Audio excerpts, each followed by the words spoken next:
ओम शांति।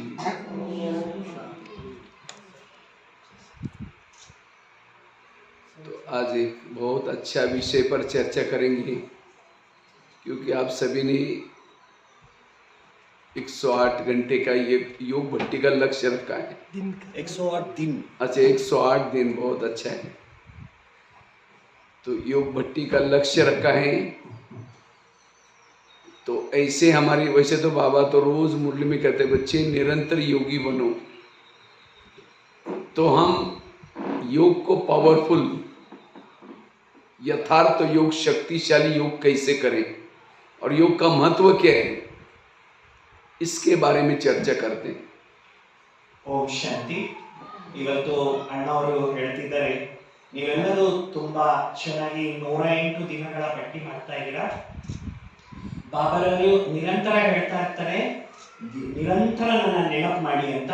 ಇವತ್ತು ಯೋಗದ ವಿಷಯದ ಕುರಿತು ವಿಶೇಷ ಚರ್ಚೆ ಮಾಡೋಣ. क्योंकि इस ब्रह्मा कुमारी का सबसे महत्व का विषय है योग।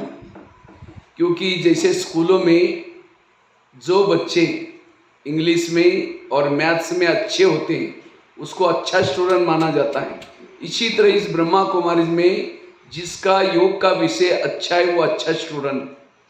ಬಾಬಾ ಅನ್ನೋರು ಹೇಳ್ತಾ ಇದ್ದಾರೆ, ಹೊರಗಡೆ ಸ್ಕೂಲುಗಳಲ್ಲಿ ಯಾವುದಾದ್ರೂ ಒಂದು ಸಬ್ಜೆಕ್ಟ್, ಇಂಗ್ಲಿಷ್ ಆಗಿರ್ಬೋದು, ಮ್ಯಾಥ್ಸ್ ಆಗಿರ್ಬೋದು, ಅದು ಒಳ್ಳೆಯ ಒಂದು ಸಬ್ಜೆಕ್ಟ್ ಅಂತ ಹೇಳ್ತಾರೆ. ಆದ್ರೆ ಈ ಬ್ರಹ್ಮಕುಮಾರೀಸ್ ಅಲ್ಲಿ ಯೋಗದ ಸಬ್ಜೆಕ್ಟ್ ತುಂಬಾ ಒಳ್ಳೆ ವಿಷಯ.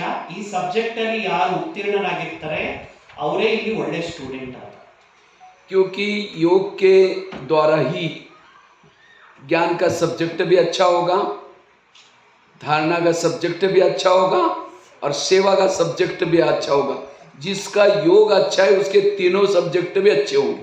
ಯಾರು ಯೋಗದ ಸಬ್ಜೆಕ್ಟ್ ಅಲ್ಲಿ ಚೆನ್ನಾಗಿರ್ತಾರೆ ಅವರಿಗೆ ಜ್ಞಾನ, ಧಾರಣೆ, ಸೇವೆ ಮೂರು ಸಬ್ಜೆಕ್ಟ್ ಕೂಡ ಅವರು ಚೆನ್ನಾಗೇ ಇರ್ತಾರೆ. और योग के द्वारा ही हम कर्मातीत बन सकते हैं, कर्मेंद्रिय जीत बन सकते हैं, विकर्माजीत बन सकते हैं। ಯೋಗದ ಮೂಲಕನೇ ನಾವು ಕರ್ಮಾತೀತ ಸ್ಥಿತಿ ಪಡ್ಕೊಳ್ತೇವೆ, ವಿಕರ್ಮಜೀತ ಆಗ್ತೇವೆ, ನಾವು ಅನೇಕ ವಿಷಯಗಳಲ್ಲೂ ಪಾಸ್ ಆಗ್ತೇವೆ.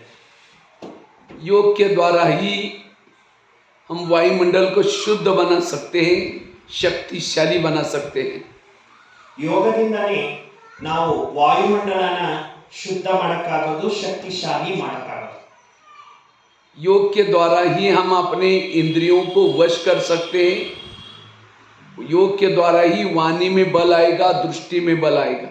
ಯೋಗದಿಂದನೇ ಇಂದ್ರಿಯಗಳನ್ನ ನಾವು ವಶದಲ್ಲಿ ಇಟ್ಕೊಳ್ಳಕ್ಕಾಗೋದು, ನಮ್ಮ ವಾಣಿಯಲ್ಲಿ, ನಮ್ಮ ದೃಷ್ಟಿಯಲ್ಲಿ ಕೂಡ ಬಲ ತುಂಬಿಸ್ಕೊಳ್ಳೋದು. योग के द्वारा ही हम हमारे अंदर की छिपी हुई दैवी संस्कृति और दैवी गुण को अंदर से निकाल सकेंगे। ಯೋಗದಿಂದನೇ ನಮ್ಮ ಒಳಗಡೆ ಇರುವ ದೈವಿ ಸಂಸ್ಕೃತಿ, ದೈವಿ ಗುಣಗಳು ಏನು ಅಡಕವಾಗಿದೆ ಅದನ್ನ ಹೊರಗಡೆ ಪ್ರಕಟ ಮಾಡಕ್ಕಾಗುತ್ತೆ. जिन्होंने योग का अनुभव किया, आत्मा अनुभव, परमात्मा अनुभव, उसको लगेगा मुझे अब कुछ नहीं चाहिए, जो पाना था सो पा लिया। ಯಾರು ಅನುಭವ ಮಾಡಿರ್ತಾರೆ ಆತ್ಮ ಪರಮಾತ್ಮ ಅನುಭವ, ಅವರಿಗೆ ಒಂದೇ ಇರುತ್ತೆ, ನನಗೆ ಏನು ಬೇಕಾಗಿಲ್ಲ, ನನಗೆಲ್ಲ ಪ್ರಾಪ್ತಿಯಾಗಿದೆ ಅಂತ. जिन्होंने योग का अभ्यास किया उसको संसार की कोई भी चीजें आकर्षित नहीं कर सकती। ಯಾರು ಯೋಗಾನುಭವ ಪಡೆದಿರ್ತಾರೆ ಅವರಿಗೆ ಪ್ರಪಂಚದ ಯಾವುದು ವಸ್ತುಗಳಾಗಲಿ ಏನೇ ಆಗಲಿ ಅವ್ರಿಗೆ ಆಕರ್ಷಿಸೋದಿಲ್ಲ. जैसे किसी ने जिलेबी खाई उसको मुरमुरा फीका लगेगा, इसी तरह जिसने योग का अनुभव किया उसको संसार की सारी बातें फीकी लगेगी। ಅಣ್ಣವ್ರು ಹೇಳ್ತಾ ಇದ್ದಾರೆ, ಯಾವ ರೀತಿ ಯಾರಾದ್ರೂ ಜಿಲೇಬಿ ತಿನ್ಬಿಡ್ತಾರೆ ಮೊದಲು ಅಂದ್ರೆ ಕಳೆಪುರಿ ಕೊಟ್ರೆ ಸಪ್ಪೆ ಅನ್ಸುತ್ತಲ್ವಾ, ಹಾಗೆ ಯೋಗದ ಅನುಭವ ಯಾರು ಮಾಡಿರ್ತಾರೆ ಅವ್ರಿಗೆ ಪ್ರಪಂಚದ ಯಾವುದು ಕೂಡ ಸಪ್ಪೆ ಸಪ್ಪೆ ಅಂತಾನೆ ಅನ್ಸುತ್ತೆ. इसलिए योग की महिमा अपरंपार है। ಯೋಗದ ಮಹಿಮೆ ಅಪರಂಪಾರವಾಗಿದೆ. इसलिए बाबा हर मुरली में कहते बच्चे मुझे याद करो, बच्चे योग लगाओ। ये बाबा क्यों कहते हैं? क्योंकि इस ज्ञान मार्ग का सबसे महत्व का विषय योग।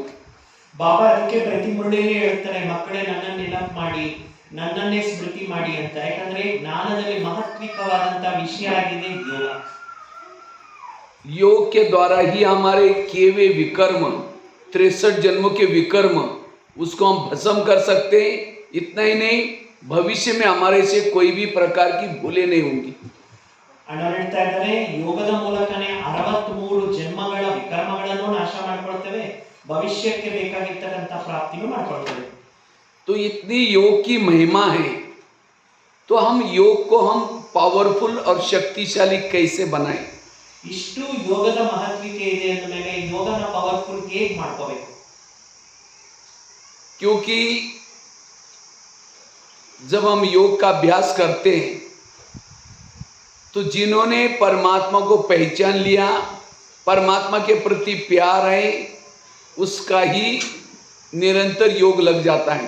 ये प्रूफ है, परमात्मा को पहचान लिया, परमात्मा के बिना अभी संसार में कुछ भी नहीं, वो निश्चय बुद्धि उसकी परख आई, निरंतर योगी।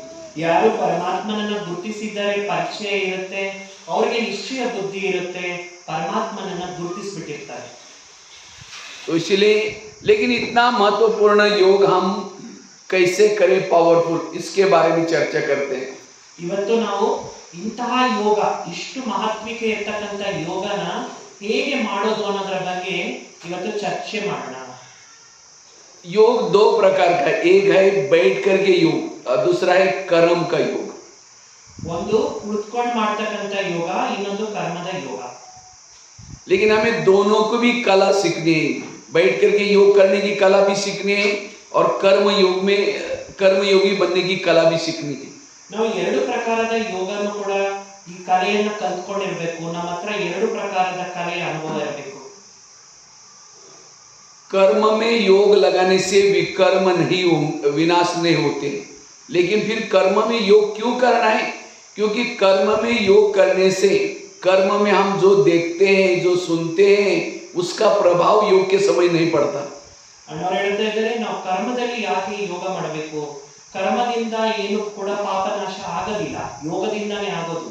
ಆದ್ರೆ ಕರ್ಮದಲ್ಲೂ ಯೋಗ ಯಾಕೆ ಮಾಡಬೇಕು ಅಂದ್ರೆ ನಮಗೆ ಆ ಕರ್ಮದ ಪ್ರಭಾವ ಬೀಳಬಾರದು. जो कर्मों में योग युक्त नहीं है, वो कर्मों में जो देखता है, जो सुनता है, योग में बैठते समय वही याद आता है, उसका बैठक योग सक्सेस नहीं होगा। ಅಣ್ಣವ್ರು ಹೇಳ್ತಾ ಇದ್ದಾರೆ, ಕರ್ಮದಲ್ಲಿ ಯೋಗದ ಅಭ್ಯಾಸ ಇಲ್ಲ ಅಂದ್ರೆ ಕೂತ್ಕೊಂಡಾಗ ಅದೇ ಪ್ರಭಾವ ಬೀಳ್ತಾ ಇರುತ್ತೆ. ನಾವು ಕೂತ್ಕೊಂಡಾಗ ಯೋಗ ಚೆನ್ನಾಗಿರ್ಬೇಕು ಅಂದ್ರೆ ಕರ್ಮದಲ್ಲೂ ಯೋಗ ಜೋಡಿಸ್ಕೊಂಡಿರ್ಬೇಕು. और जब हम कर्मों में योग युक्त रहते हैं तब हमारी चाल चलन कुछ लोगों को अलौकिक दिखाई पड़ती है, और जो भले हम साधारण चलने का कर्म करते हैं, लोगों को ये अलग प्रकार का कर्म दिखाई पड़ता है, भले हम कोई भी कर्म। इसलिए कर्म कौशल्य गीता में भी उसका वर्णन है। ಅಣ್ಣವ್ರು ಹೇಳ್ತಾ ಇದ್ರೆ, ಕರ್ಮದಲ್ಲಿ ಯೋಗ ಇದ್ದಾಗ ಬೇರೆಯವರಿಗೆ ನಮ್ಮ ಚಲನೆ, ನಮ್ಮ ಮುಖ ಎಲ್ಲ ಕೂಡ ಭಿನ್ನವಾಗಿ ಕಾಣಿಸುತ್ತೆ.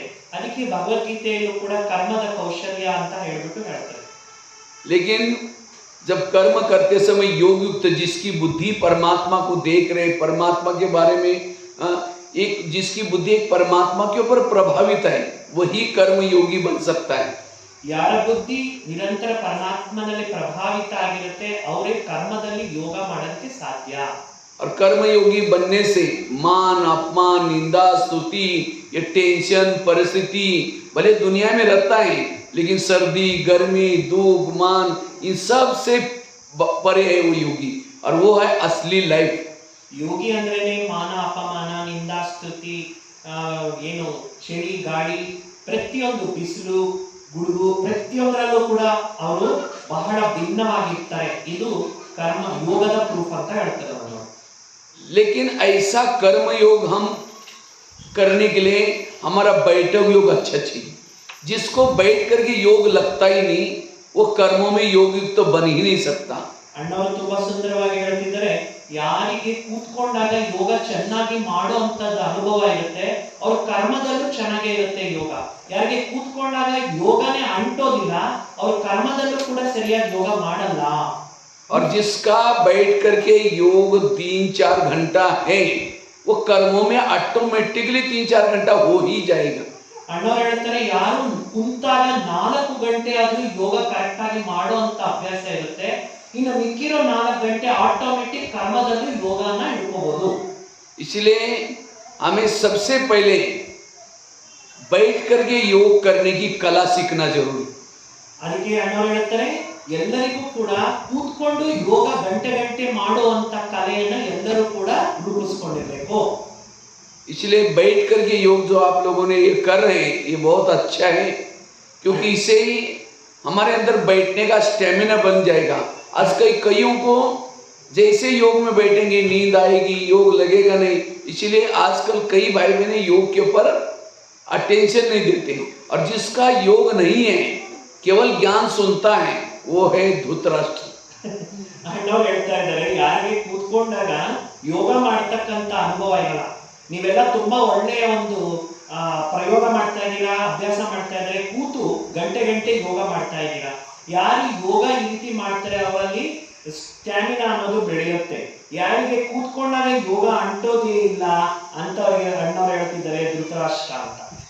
धृतराष्ट्र को पता था कि ये गलत है, नहीं करना चाहिए, तो भी कर रहे हैं। ज्ञान है, समझ है। इसी तरह आज हमें ज्ञान है, समझ है, सब कुछ है, तो भी हम गलत कर रहे हैं। इसका मतलब हमारे योग बल नहीं है, हमारे अंदर वो योग की ऊर्जा पावर नहीं है। ಅಂದ್ರೆ ಹೇಗೆ ಧೃತರಾಷ್ಟ್ರನಿಗೆ ಗೊತ್ತಿತ್ತು ಯಾವುದು ಸರಿ ಯಾವುದು ತಪ್ಪು ಅಂತ, ಆದ್ರೂ ಕೂಡ ಗೊತ್ತಿದ್ರು ತಪ್ಪು ಮಾಡ್ತಾ ಇದ್ದ. ಹಾಗೇನೆ ಇಲ್ಲಿ ಕೂಡ ನಮ್ಮಲ್ಲಿ ಯೋಗದ ಒಂದು ಎನರ್ಜಿ ಇಲ್ಲ ಅಂತ ಹೇಳಿದ್ರೆ ತಪ್ಪು ನಡೀತಾ ಇರುತ್ತೆ. इसलिए ऐसे हमें हट करके, भले हमें नियम बना करके हमें इतना समय बैठना ही है, तपस्या करनी है, ये करना जरूरी है। और इससे फिर हमारे अंदर बैठ करके योग करने की कला बैठेगी, और इससे हमारे कर्मों में भी योग लगेगा। ಯಾರಿಗೆ ಈ ರೀತಿಯಾಗಿ ಕೂತ್ಕೊಂಡು ಯೋಗ ಮಾಡ್ತಕ್ಕಂತ ಅಭ್ಯಾಸ ಇರುತ್ತೆ, ಈ ಕಲೆ ಕರ್ಮದಲ್ಲೂ ಯೋಗಿಯಾಗಿ ಮಾಡುತ್ತೆ. तो हम बैठ करके योग पावरफुल कैसे करें, यथार्थ कैसे करें, उसके बारे में चर्चा करते हैं। ಇವತ್ತು ನಾವು ಕೂತ್ಕೊಂಡಾಗ ಯೋಗ ಪವರ್ಫುಲ್ ಹೇಗೆ ಮಾಡೋದು, ಯಥಾರ್ಥ ಹೇಗೆ ಮಾಡೋದು, ಅದರ ಬಗ್ಗೆ ಚರ್ಚೆ ಮಾಡೋಣ. आज बैठ करके केवल हम घंटे गिनने वाले योगी नहीं बनना, लेकिन बैठ करके मेरा असली योग बाबा से कितना लगा था, वो महत्व का है। ಮುಖ್ಯವಾಗಿ ಇರ್ತಕ್ಕಂಥದ್ದು ನಾನು ಇಷ್ಟು ಗಂಟೆ ಕೂತ್ಕೊಂಡೆ ಅಂತೇಳಿ ಗಂಟೆಗಳನ್ನ ಕೌಂಟ್ ಮಾಡೋದಲ್ಲ. ನಾನು ಕೂತ್ಕೊಂಡಾಗ ಬಾಬರ ಜೊತೆಯಲ್ಲಿ ಎಷ್ಟು ಸಮಯ ಯೋಗ ಇತ್ತು ಅದು ಚೆಕ್ ಮಾಡ್ಕೋಬೇಕು. तो योग में दो चीजें काम आती हैं, एक बुद्धि और दूसरा मन। योग लगाने के लिए दो चीजों को के बारे में डीप में हमें सीखना पड़ेगा। ये मन क्या है और बुद्धि क्या है। ಯೋಗನ ಸರಿಯಾಗಿ ಅನುಭವ ಮಾಡಬೇಕಂದ್ರೆ ಮನಸ್ಸು ಬುದ್ಧಿನ ಚೆನ್ನಾಗಿ ಅರ್ಥ ಮಾಡ್ಕೊಂಡಿರ್ಬೇಕು ಅಂತ ಹೇಳ್ತೀವಿ. क्योंकि ये योग में हमारे ये दो चीजें काम आती हैं, मन और बुद्धि। ಮನಸ್ಸು ಬುದ್ಧಿ ಇದೆರಡು ಯೋಗದಲ್ಲಿ ತುಂಬಾ ಮುಖ್ಯವಾಗಿ ಕೆಲಸಕ್ಕೆ ಬರುತ್ತೆ. लाल लाइट चल रहे, गीत बज रहे, लेकिन मेरा मन भटक रहा है, बुद्धि भटक रहे, वो योग नहीं है। ಕೆಂಪುದು ಲೈಟ್ ಉರಿತಾ ಇದೆ, ಹಾಡು ನಡೀತಾ ಇದೆ, ಆದ್ರೆ ನನ್ನ ಬುದ್ಧಿ ಎಲ್ಲೋ ಇದೆ, ಮನಸ್ಸು ಎಲ್ಲೋ ಇದೆ ಅಂದ್ರೆ ಅದು ಹೆಂಗೆ ಯೋಗ ಆಗುತ್ತೆ? वैसे तो हम कई भाई बहन कहते हैं भाई जी मेरा योग ही नहीं लगता। मैंने कहा कितना साल से ज्ञान में चलते हैं? 20 साल से। हमने कहा बिना योग लगता आप यहाँ कैसे आते? आपका योग लग रहे हैं, आप यहाँ आ रहे किसको मिलने के लिए? कोई भाई बहनों को मिलने के लिए आ रहे हैं, परमात्मा की मुरली सुनने के लिए आ रहे हैं। परमात्मा की मुरली याद है मतलब आपका योग लगा हुआ है। आप सफेद ड्रेस पहन रहे, योग लगा हुआ है, बैच पहन रहे, योग लगा हुआ है। अगर बाहर का भोजन नहीं खा रहे, धारणा के बारे में नॉलेज है, योग लगा रहे हैं, लेकिन वो योग हमारा एकाग्रता वाला चाहिए। ಅಣ್ಣವ್ರು ಹೇಳ್ತಾ ಇದ್ದಾರೆ, ಎಷ್ಟು ಜನ ಹೇಳ್ತಾರೆ ಅಣ್ಣವ್ರೆ ನಾವು ಎಷ್ಟು ಯೋಗ ಮಾಡಿದ್ರು ಯೋಗ ಅಂಟೋದೇ ಇಲ್ಲ ಅಂತ. ಎಷ್ಟು ವರ್ಷದಿಂದ ಬರ್ತಿದ್ದೀರಾ? 20 ವರ್ಷದಿಂದ. 20 ವರ್ಷದಿಂದ ಇಲ್ಲಿಗೆ ಬರ್ತಿದ್ದೀರಾ ಅಂದ್ರೆ ಯೋಗ ಅಂಟದೇ ಇಲ್ಲ. ನೀವು ಬೆಳಗಿರೋ ಬಟ್ಟೆ ಹಾಕ್ತಾ ಇದ್ದೀರಾ, ಡ್ರೆಸ್ ಬ್ಯಾಡ್ಜ್ ಹಾಕ್ತಾ ಇದ್ದೀರಾ, ಊಟ ತಿಂಡಿ ಶುದ್ಧತೆ ಫಾಲೋ ಮಾಡ್ತಾ ಇದ್ದೀರಾ ಅಂದ್ರೆ ಯೋಗ ಅಂಟುತ್ತಾ ಇದೆ. ಯೋಗನೇ ಅಂಟಲ್ಲ ಅನ್ನೋದು ಒಪ್ಕೊಳಕ್ ಆಗೋದಿಲ್ಲ.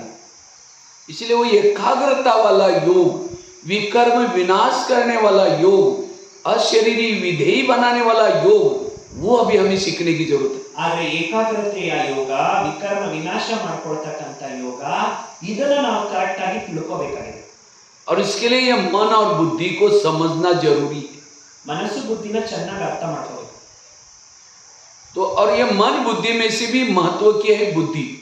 ಮನಸ್ಸು ಬುದ್ಧಿಯಲ್ಲಿ ಬುದ್ಧಿನೇ ತುಂಬಾ ಮುಖ್ಯವಾಗಿರೋದು, ಅರ್ಥ ಮಾಡ್ಕೋಬೇಕಾಗಿರೋದು. तो बुद्धि एक कैमरा है, मन टीवी है। ಮನಸ್ಸು ಅನ್ನೋದೊಂದು ಟಿವಿ, ಬುದ್ಧಿ ಅನ್ನೋದೊಂದು ಕ್ಯಾಮೆರಾ.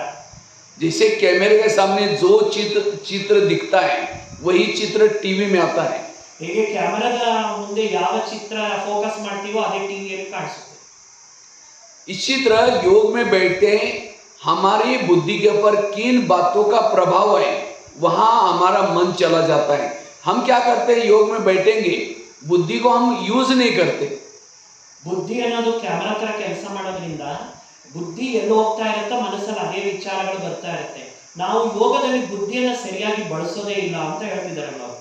हम क्या करते, बुद्धि को यूज नहीं करते. हमने जो कोर्स के समय शुरू में जो बातें सुनी होती बहनों से, योग लगाते समय मैं आत्मा हूँ, शांत स्वरूप हूँ, शक्ति स्वरूप हूँ, जो बोलना है हम बैठ करके मन से विचार करना शुरू करते हैं. मैं आत्मा हूँ, शांत स्वरूप हूँ, शक्ति स्वरूप हूँ, आनंद स्वरूप हूँ, विचार करना बंद करेंगे तो जो बुद्धि के सामने कुछ देखा है, आते समय कुछ सोचा है, किसी ने कुछ बोला है, वो बुद्धि तो देख रहे हैं, उसके विचार आना शुरू हो जाते हैं. फिर हम कहते हैं ये क्या हो गया, लाल लाइट चल रही, गीत बज रहा, मैं योग कर रहा हूँ, लेकिन ये क्यों याद आए? क्योंकि बुद्धि, आपका बुद्धि का कैमरा वहां लगा हुआ है, मन की कोई गलती नहीं. ಅಣ್ಣವ್ರು ಹೇಳ್ತಿದ್ದಾರೆ, ನೀವು ಸ್ಟಾರ್ಟಿಂಗ್ ಅಲ್ಲಿ ಕ್ಲಾಸ್ ಕೇಳಿದಾಗ ಅಕ್ಕಲ್ಲಿ ಹೇಳ್ಕೊಟ್ಟಿರ್ತಾರೆ ಆತ್ಮ, ಶಾಂತಿ ಸ್ವರೂಪ, ಪವಿತ್ರ ಸ್ವರೂಪ, ಅದನ್ನೇ ಹಿಡ್ಕೊಂಡು ಯೋಗದಲ್ಲಿ ಹೇಳ್ಕೊಂಡಿರ್ತೀರಾ. ಬುದ್ಧಿನ ಎಲ್ಲಿ ಇಡಬೇಕೋ ಇಡೋದಿಲ್ಲ. ಆ ಬುದ್ಧಿಯಲ್ಲಿ ಕ್ಯಾಮರಾ ಕರೆಕ್ಟ್ ಆಗಿ ಬಳಸಿಲ್ಲ ಅಂದ್ರೆ ಮನಸ್ಸಿನ ವಿಚಾರಗಳು ಚೇಂಜ್ ಆಗಲ್ಲ. ಆಮೇಲೆ ಏನ್ ಹೇಳ್ತೀರಾ, ರೆಡ್ ಲೈಟ್ ಹೊಡಿತಾ ಇದೆ, ಎಲ್ಲವೂ ನಡೀತಾ ಇದೆ, ಆದ್ರೂ ಕೂಡ ಯೋಗ ಅಂಟೋದಿಲ್ಲ ಅಂದ್ರೆ ಬುದ್ಧಿಯನ್ನ ಎಲ್ಲಿ ಇಡಬೇಕು ಅನ್ನೋದನ್ನ ಕರೆಕ್ಟ್ ಆಗಿ ಅರ್ಥನೇ ಮಾಡ್ಕೊಂಡಿದ್ದೀವಿ. इसलिए अगर योग लगाना चाहते हो, पहले अपने बुद्धि का कैमरा सेट करो. ಯೋಗ ಚೆನ್ನಾಗಿ ಅಂಟಬೇಕು ಅಂದ್ರೆ ಬುದ್ಧಿ ಕ್ಯಾಮರಾ ಸೆಟ್ಟಿಂಗ್ ಕರೆಕ್ಟ್ ಆಗಿ ಮಾಡ್ಕೊಳ್ಳಿ. अगर परम धाम में जाना है, कैमरा परम धाम के तरफ घुमाओ, बुद्धि परम धाम के तरफ घुमाओ. अव्यक्त वतन में जाना है, बुद्धि अव्यक्त वतन के तरफ घुमाओ. और जहां बुद्धि जो देखते हैं, मन वो सोचता है. ನಿಮ್ಮ ಬುದ್ಧಿಯ ಕ್ಯಾಮರಾನ ಪರಂಧಾಮ ಬೇಕಾ, ಅವ್ಯಕ್ತ ವತನ ಬೇಕಾ, ಎಲ್ಲಿಗೆ ಬೇಕೋ ಅಲ್ಲಿ ಆ ಕಡೆ ತಿರುಗಿಸಿ. ನಿಮ್ ಕ್ಯಾಮರಾ ಯಾವ ಕಡೆ ಟಿಲ್ಟ್ ಆಗುತ್ತೋ ಅದೇ ವಿಚಾರಗಳು ಮನಸ್ಸಲ್ಲಿ ಬರುತ್ತೆ. इसलिए बुद्धि के ऊपर अगर धूल है, जैसे कैमरे के ऊपर धूल है, चित्र स्पष्ट नहीं आएगा.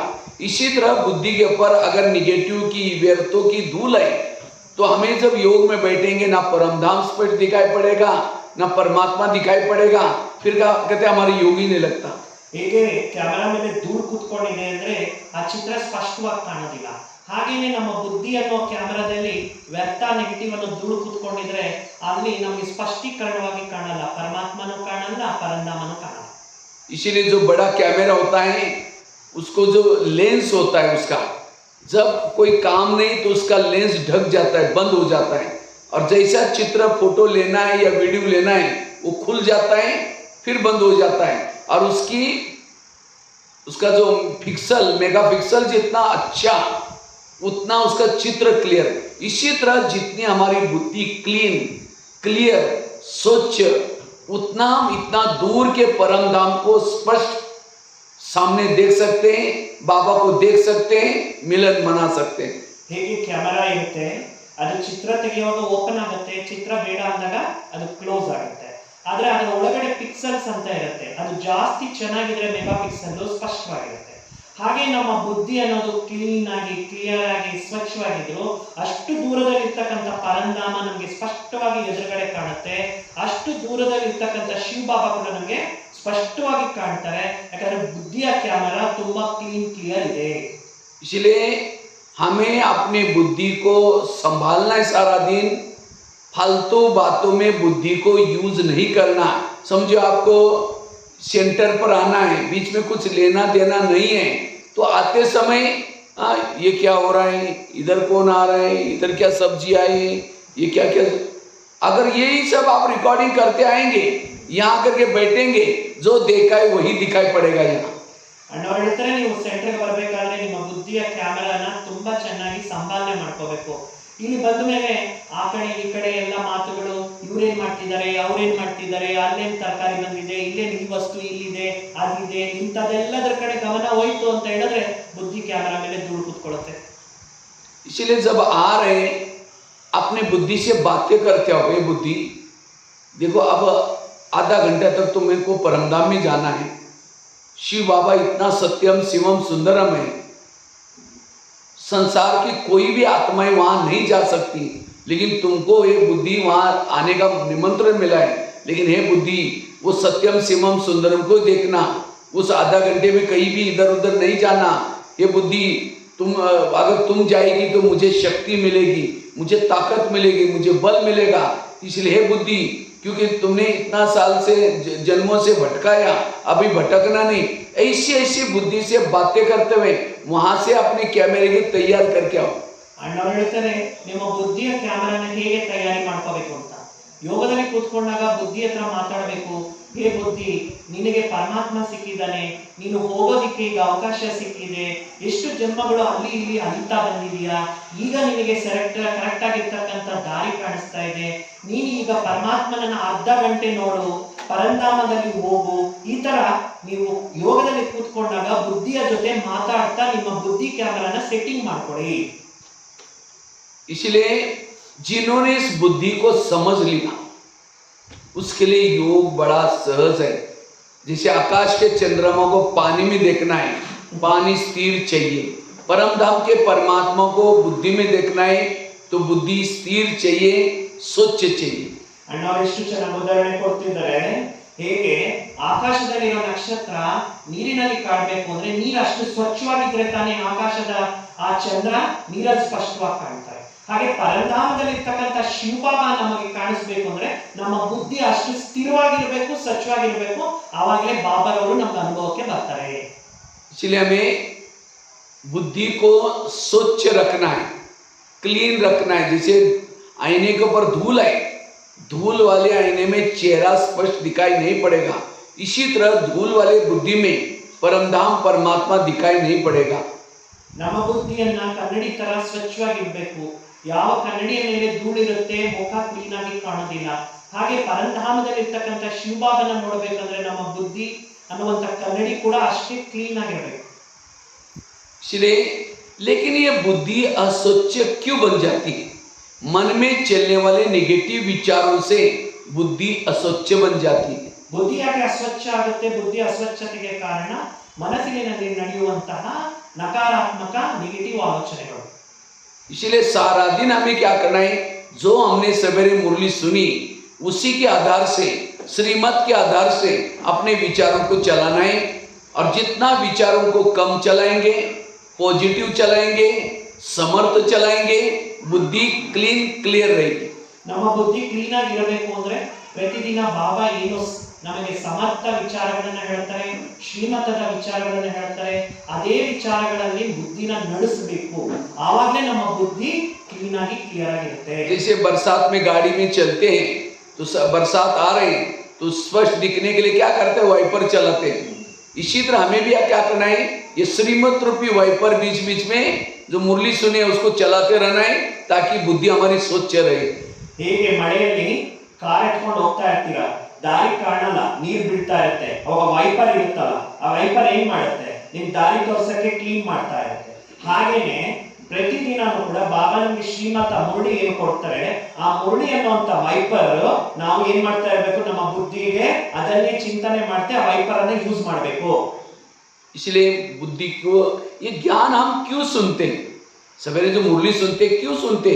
मुरली में बाबा कहते बच्चे ये सब कुछ विनाश होने वाला है, ये सब कुछ नष्ट होने वाला है, जिसको देखते ये बातें सुनने से हमारी बुद्धि क्या होते हैं? इस दुनिया से हट जाती है, व्यक्तियों से हट जाती है और फिर परमात्मा में लगती है। ನೋಡಿ, ಬಾಬಾ ಬೆಳಗ್ಗೆ ಬೆಳಗ್ಗೆ ನಮ್ಗೆ ಮುರಳಿ ಕೇಳಿ ಅಂತ ಯಾಕೆ ಹೇಳ್ತಾರೆ? ಪ್ರತಿದಿನ ಮುರಳಿ ಕೇಳಿದಾಗ ಬಾಬಾ ಹೇಳ್ತಿರ್ತಾರೆ, ಮಕ್ಕಳೇ ಈ ಪ್ರಪಂಚದಲ್ಲಿ ಇರುವಂತ ಎಲ್ಲ ವಸ್ತುಗಳು ವಿನಾಶ ಆಗುತ್ತೆ, ಯಾವುದು ಶಾಶ್ವತ ಅಲ್ಲ ಅಂತ. ನೀವು ಇಂಥ ವಿಚಾರಗಳನ್ನ ಕೇಳಿದಾಗ ನಿಮ್ಮ ಬುದ್ಧಿ ಸ್ಥಿರವಾಗಿರುತ್ತೆ, ಸ್ವಚ್ಛವಾಗಿರುತ್ತೆ. ಯಾವಾಗ ಬುದ್ಧಿ ಸ್ಥಿರ ಇರುತ್ತೆ ಆಗಲೇ ಬುದ್ಧಿ ಭಗವಂತನ ಜೊತೆ ಕನೆಕ್ಟ್ ಆಗುತ್ತೆ. योग लगाने के लिए मेरी बुद्धि ना किसी में अटके, ना लटके, ना भटके, ना चटके। ಯೋಗ ಚೆನ್ನಾಗಿರ್ಬೇಕು ಅಂದ್ರೆ ನಮ್ಮ ಬುದ್ಧಿ ಎಲ್ಲಿ ಕೂಡ ಯಾರಾಡಬಾರ್ದು, ಎಲ್ಲಿ ಕೂಡ ಅಲಿಬಾರ್ದು, ಎಲ್ಲಿ ಕೂಡ ನಮ್ಮ ಬುದ್ಧಿ ಹಿಂದೆ ಮುಂದೆ ಹೋಗಬಾರ್ದು, ಎಲ್ಲಿ ಕೂಡ ನಮ್ಮ ಬುದ್ಧಿ ಭ್ರಮಿಸಬಾರದು. ಬುದ್ಧಿ ಏನಾಗಿರ್ಬೇಕು? ಕರೆಕ್ಟ್ ಆಗಿ ಪರಮಾತ್ಮನ ಜೊತೆ ಕನೆಕ್ಟ್ ಆಗಿರ್ಬೇಕು. निरंतर योगी बनने के लिए, कर्म योगी बनने के लिए, बैठक योगी बनने के लिए हमें एक परमात्मा के सिवाय किसी भी वस्तु, व्यक्ति, वैभव इसके ऊपर प्रभावित ना हो, वो है निरंतर योगी, कर्म योगी. ನಿರಂತರ ಯೋಗಿ ಆಗಬೇಕಾದರೆ ಕೂತ್ಕೊಂಡಾಗ ಯೋಗ ಚೆನ್ನಾಗಿರಬೇಕು, ಕರ್ಮದಲ್ಲಿ ಯೋಗ ಚೆನ್ನಾಗಿರಬೇಕು ಅಂದ್ರೆ ಪರಮಾತ್ಮ ಬಿಟ್ರೆ ನಮ್ಮ ಬುದ್ಧಿ ಯಾವುದೇ ವ್ಯಕ್ತಿ ವಸ್ತು ವೈಭವದಲ್ಲಿ ಪ್ರಭಾವಿತ ಆಗಬಾರದು. वो है निश्चय बुद्धि। ಅದಕ್ಕೆ ನಿಶ್ಚಯ ಬುದ್ಧಿ ಅಂತಾರೆ. इसलिए बुद्धि को संभाल रखना है और मन हमारा सदा हल्का रहे, तब मन ऊपर जाएगा। एक लोहे का मन लेकर के ऊपर फेंको, नहीं जाएगा क्योंकि भारी है। इसी तरह हम अपने मन को मन बनाते, ये क्यों हुआ, ये मेरे साथ क्यों हुआ, इसने ऐसा क्यों किया, इस तरह से लगातार निगेटिव संकल्प चलेंगे, बुद्धि भारी बन जाएगी, मन बन जाएगी और जिसका भारी मन है ऊपर नहीं जाएगा। ಬುದ್ಧಿಯನ್ನ ಹಗುರವಾಗಿ ಇಟ್ಕೊಂಡ್ರೆ ಮಾತ್ರ ಹಾರುತ್ತೆ. ಭಾರದ ಮನಸ್ಸು ಹೇಗೆ ಹಾರುತ್ತೆ? ಯಾವುದಾದ್ರೂ ಲೋಹದ ವಸ್ತು ಭಾರವಾಗಿರುತ್ತೆ, ಅದು ಹಗುರವಾಗಿ ಹಾರಕ್ಕಾಗಲ್ಲ. ಬುದ್ಧಿ ಭಾರ ಯಾವಾಗ ಆಗತ್ತೆ? ಇವ್ರು ಯಾಕೆ ಹಿಂಗ್ ಮಾಡಿದ್ರು, ಅವ್ರು ಯಾಕೆ ಹಿಂಗ್ ಮಾಡಿದ್ರು, ಇದ್ ಯಾಕೆ ಹಿಂಗಾಯ್ತು, ಅದ್ ಯಾಕೆ ಹಿಂಗಾಯ್ತು, ಈ ತರ ವಿಚಾರಗಳು ಬುದ್ಧಿಯನ್ನ ಭಾರ ಮಾಡುತ್ತೆ. ಭಾರವಾದ ಬುದ್ಧಿ ಯಾವತ್ತೂ ಮೇಲೆ ಹಾರಲ್ಲ.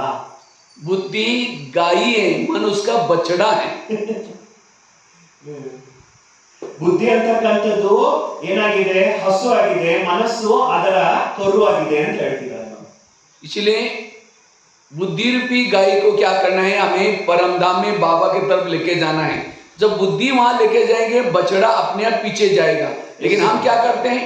बुद्धि यही है और बछड़ों को मार पिटाई करके जाओ परमधाम में जाओ, हाँ बन जाएगा ना, मैं टक टक करके वापिस आ जाता है।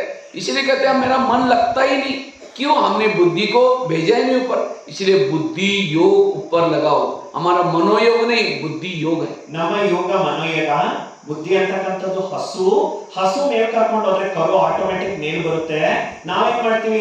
ಆ ಬುದ್ಧಿಯನ್ನ ಮೇಲ್ ಕರ್ಕೊಂಡು ಹೋಗ್ಬಿಟ್ಟು ಈ ಕರುನ ಹೋಗು, ಅಲ್ಲೋಗು, ಇಲ್ಲೋಗು ಅಂತ ಮಾಡಿದ್ರೆ ಅದು ನಡೆಯೋದಿಲ್ಲ. ಬುದ್ಧಿ ಕಡೆ ಗಮನ ಕೊಟ್ರೆ ಆ ಹಸು ಮೇಲೆ ಹೋದ್ರೆ ಕರು ಆಟೋಮೆಟಿಕ್ ಮೇಲಕ್ಕೆ ಬರುತ್ತೆ. ये बुद्धि एक नेत्र है, तीसरा नेत्र। और बुद्धि क्या करता है? बुद्धि का योग में क्या होता है? विजन बनता है, दृश्य। और बुद्धि के सामने जब दृश्य दिखाई पड़ेगा, जिसका दृश्य बुद्धि में है वही मन में विचार चलते। ಬುದ್ಧಿ ಒಂದು ದೃಶ್ಯನ ಕ್ರಿಯೇಟ್ ಮಾಡುತ್ತೆ. ಆ ದೃಶ್ಯ ಯಾವುದು ಬುದ್ಧಿ ಕ್ರಿಯೇಟ್ ಮಾಡುತ್ತೆ, ಅದರ ಸಂಬಂಧಿತ ವಿಚಾರನೆ ಮನಸ್ಸಲ್ಲಿ ಬರುತ್ತೆ. आंखें नहीं देखती, बुद्धि देखती है। कान नहीं सुनता, बुद्धि सुनती है। ಕಣ್ಣು ನೋಡಲ್ಲ, ಬುದ್ಧಿ ನೋಡುತ್ತೆ. ಕಿವಿ ಕೇಳಲ್ಲ, ಬುದ್ಧಿ ಕೇಳುತ್ತೆ. इसलिए बुद्धि जब ऊपर लगेगी, ना हमें कुछ सुनाई पड़ेगा, ना कुछ दिखाई पड़ेगा। ಬುದ್ಧಿ ಮೇಲೆ ಇದ್ಬಿಟ್ರೆ ಯಾವುದು ನಿಮಗೆ ಕೆಳಗಿರೋದು ಕಾಣಿಸೋದೇ ಇಲ್ಲ, ಯಾವುದು ಕೆಳಗಿರೋದು ಕೇಳಿಸೋದು ಇಲ್ಲ. ಬುದ್ಧಿ ಮೇಲೆ ಫುಲ್ ಫೋಕಸ್ ಇರಬೇಕು. तो बुद्धि, जैसे अभी मैंने कहा कि बुद्धि क्या चीज है, इसका एक बड़ा सा एग्जांपल देता हूं। समझो मैंने अभी कहा कि आपको इसी समय आप मधुबन में ओम शांति भवन के सामने खड़े हैं। ओम शांति भवन, बैकग्राउंड में पीछे पहाड़ी है, ओम शांति भवन के पीछे साथ में दो साइड पर दो योगी के गुंबज बने, बीच में घड़ी है और ओम शांति भवन व्हाइट कलर किया हुआ है। बीच के सीढ़ियों से आप ऊपर चढ़ रहे ओम शांति भवन में। जाते ही गैलरी में स्वर्ग का मॉडल का बना हुआ है, कांच का। ಈಗ ತಿಳ್ಕೊಂಡು ನೀವು ಇಲ್ಲೇ ಕೂತಿದ್ದೀರಾ. ನಾನು ವರ್ಣನೆ ಮಾಡ್ತೀನಿ. ಮಧುಬನದ ಪಾಂಡವ ಭವನದಲ್ಲಿರುವಂತಹ ಓಂ ಶಾಂತಿ ಭವನ. ಓಂ ಶಾಂತಿ ಭವನದ ಮೆಟ್ಲು ಹತ್ತುತ್ತಾ ಇದ್ದೀರಾ. ಆ ಕಡೆ ಈ ಕಡೆ ಸೈಡ್ ಅಲ್ಲಿ ಯೋಗಿ ತಪಸ್ವಿಗಳ ಒಂದು ಶಿಲೆಗಳಿದೆ. ಬ್ಯಾಕ್ ಗ್ರೌಂಡ್ ಅಲ್ಲಿ ಬೆಟ್ಟ ಇದೆ, ಮೇಲ್ಗಡೆ ಒಂದು ಗಡಿಯಾರ ಇದೆ. ನೀವು ಆ ಒಂದು ಓಂ ಶಾಂತಿ ಭವನದ ಮೆಟ್ಲು ಹತ್ಕೊಂಡು ಹೋದ್ರೆ ಅಲ್ಲಿ ಸ್ವರ್ಗದ ಮಾಡೆಲ್ ಇದೆ. उसके बाद आप वहां से अंदर ओम शांति भवन के अंदर प्रवेश किया तो साइड पर एक पीछे घड़ी बनी है, जो 84 जन्मों की चक्र को घड़ी के रूप में बनाया हुआ है। उसके बाद एक साइड पर सर्वात्माओं का पिता का चित्र है, साइड पर स्वर्ग का रासलीला का चित्र है। वहां ओम शांति भवन देख करके आप नीचे पांडवन में आए, जहां गेट में जाते ही गोले वाला कृष्ण का चित्र है। ತಿಳ್ಕೊಳ್ಳಿ, ನೀವು ಓಂ ಶಾಂತಿ ಭವನದ ಒಳಗಡೆ ಎಂಟರ್ ಆಗ್ತೀರಾ. ಒಳಗಡೆ ಎಂಟರ್ ಆಗ್ತಾನೆ ಸೃಷ್ಟಿ ಚಕ್ರದ ಗಡಿಯಾರ ಒಂದ್ ಕಡೆ ಇದೆ, ಸ್ವರ್ಗದ ಮಾಡೆಲ್ ಒಂದ್ ಕಡೆ ಇದೆ, ಮತ್ತೆ ಸರ್ವಾತ್ಮರ ಚಿತ್ರ ಒಂದ್ ಕಡೆ ಇದೆ. ನೀವು ಅದೆಲ್ಲ ಸುತ್ತಾಕೊಂಡು ಪಾಂಡವ ಭವನದಲ್ಲಿ ಗೇಟ್ ಒಳಗಡೆ ಬರ್ತೀರಾ. ಗೇಟ್ ಒಳಗಡೆ ಬರ್ತಾನೆ ಏನಿದೆ ಅಲ್ಲಿ कृष्ण गोला इट्ಕೊಂಡಿರ್ತಕ್ಕಂತಹ ಚಿತ್ರ ಇದೆ। जैसे वहां से आप अंदर गए तो वहां जो शांति स्तंभ बना हुआ है मार्बल का, पवित्र स्तंभ लिखा है, शक्ति स्तंभ लिखा है, वो देख करके आप बाबा की झोपड़ी की तरफ जा रहे हैं। ಶಾಂತಿ ಸ್ತಂಭದ ಕಡೆ ಹೋಗ್ತಾ ಇದ್ದೀರಾ. ಅಲ್ಲಿ ಶಾಂತಿ ಸ್ತಂಭ, ಶಕ್ತಿ ಸ್ತಂಭ, ಪವಿತ್ರ ಸ್ತಂಭ ಅಂತ ಮಾರ್ಬಲ್ ಅಲ್ಲಿ ಮಾಡಿರುವಂತಹ ಶಾಂತಿ ಸ್ತಂಭನ ನೋಡ್ಕೊಂಡು ಬಾಬರವರ ಕುಟೀರದ ಕಡೆ ಹೋಗ್ತಾ ಇದ್ದೀರಾ. वहां अंदर प्रवेश करते खत लिखता हुआ बाबा का फोटो है। उसके बाद गदीला रखा हुआ है जहाँ बाबा पत्र लिखते थे। वहां से बाहर आते हैं, आप देख रहे हैं बहुत अच्छा बाबा का झूला रखा हुआ है।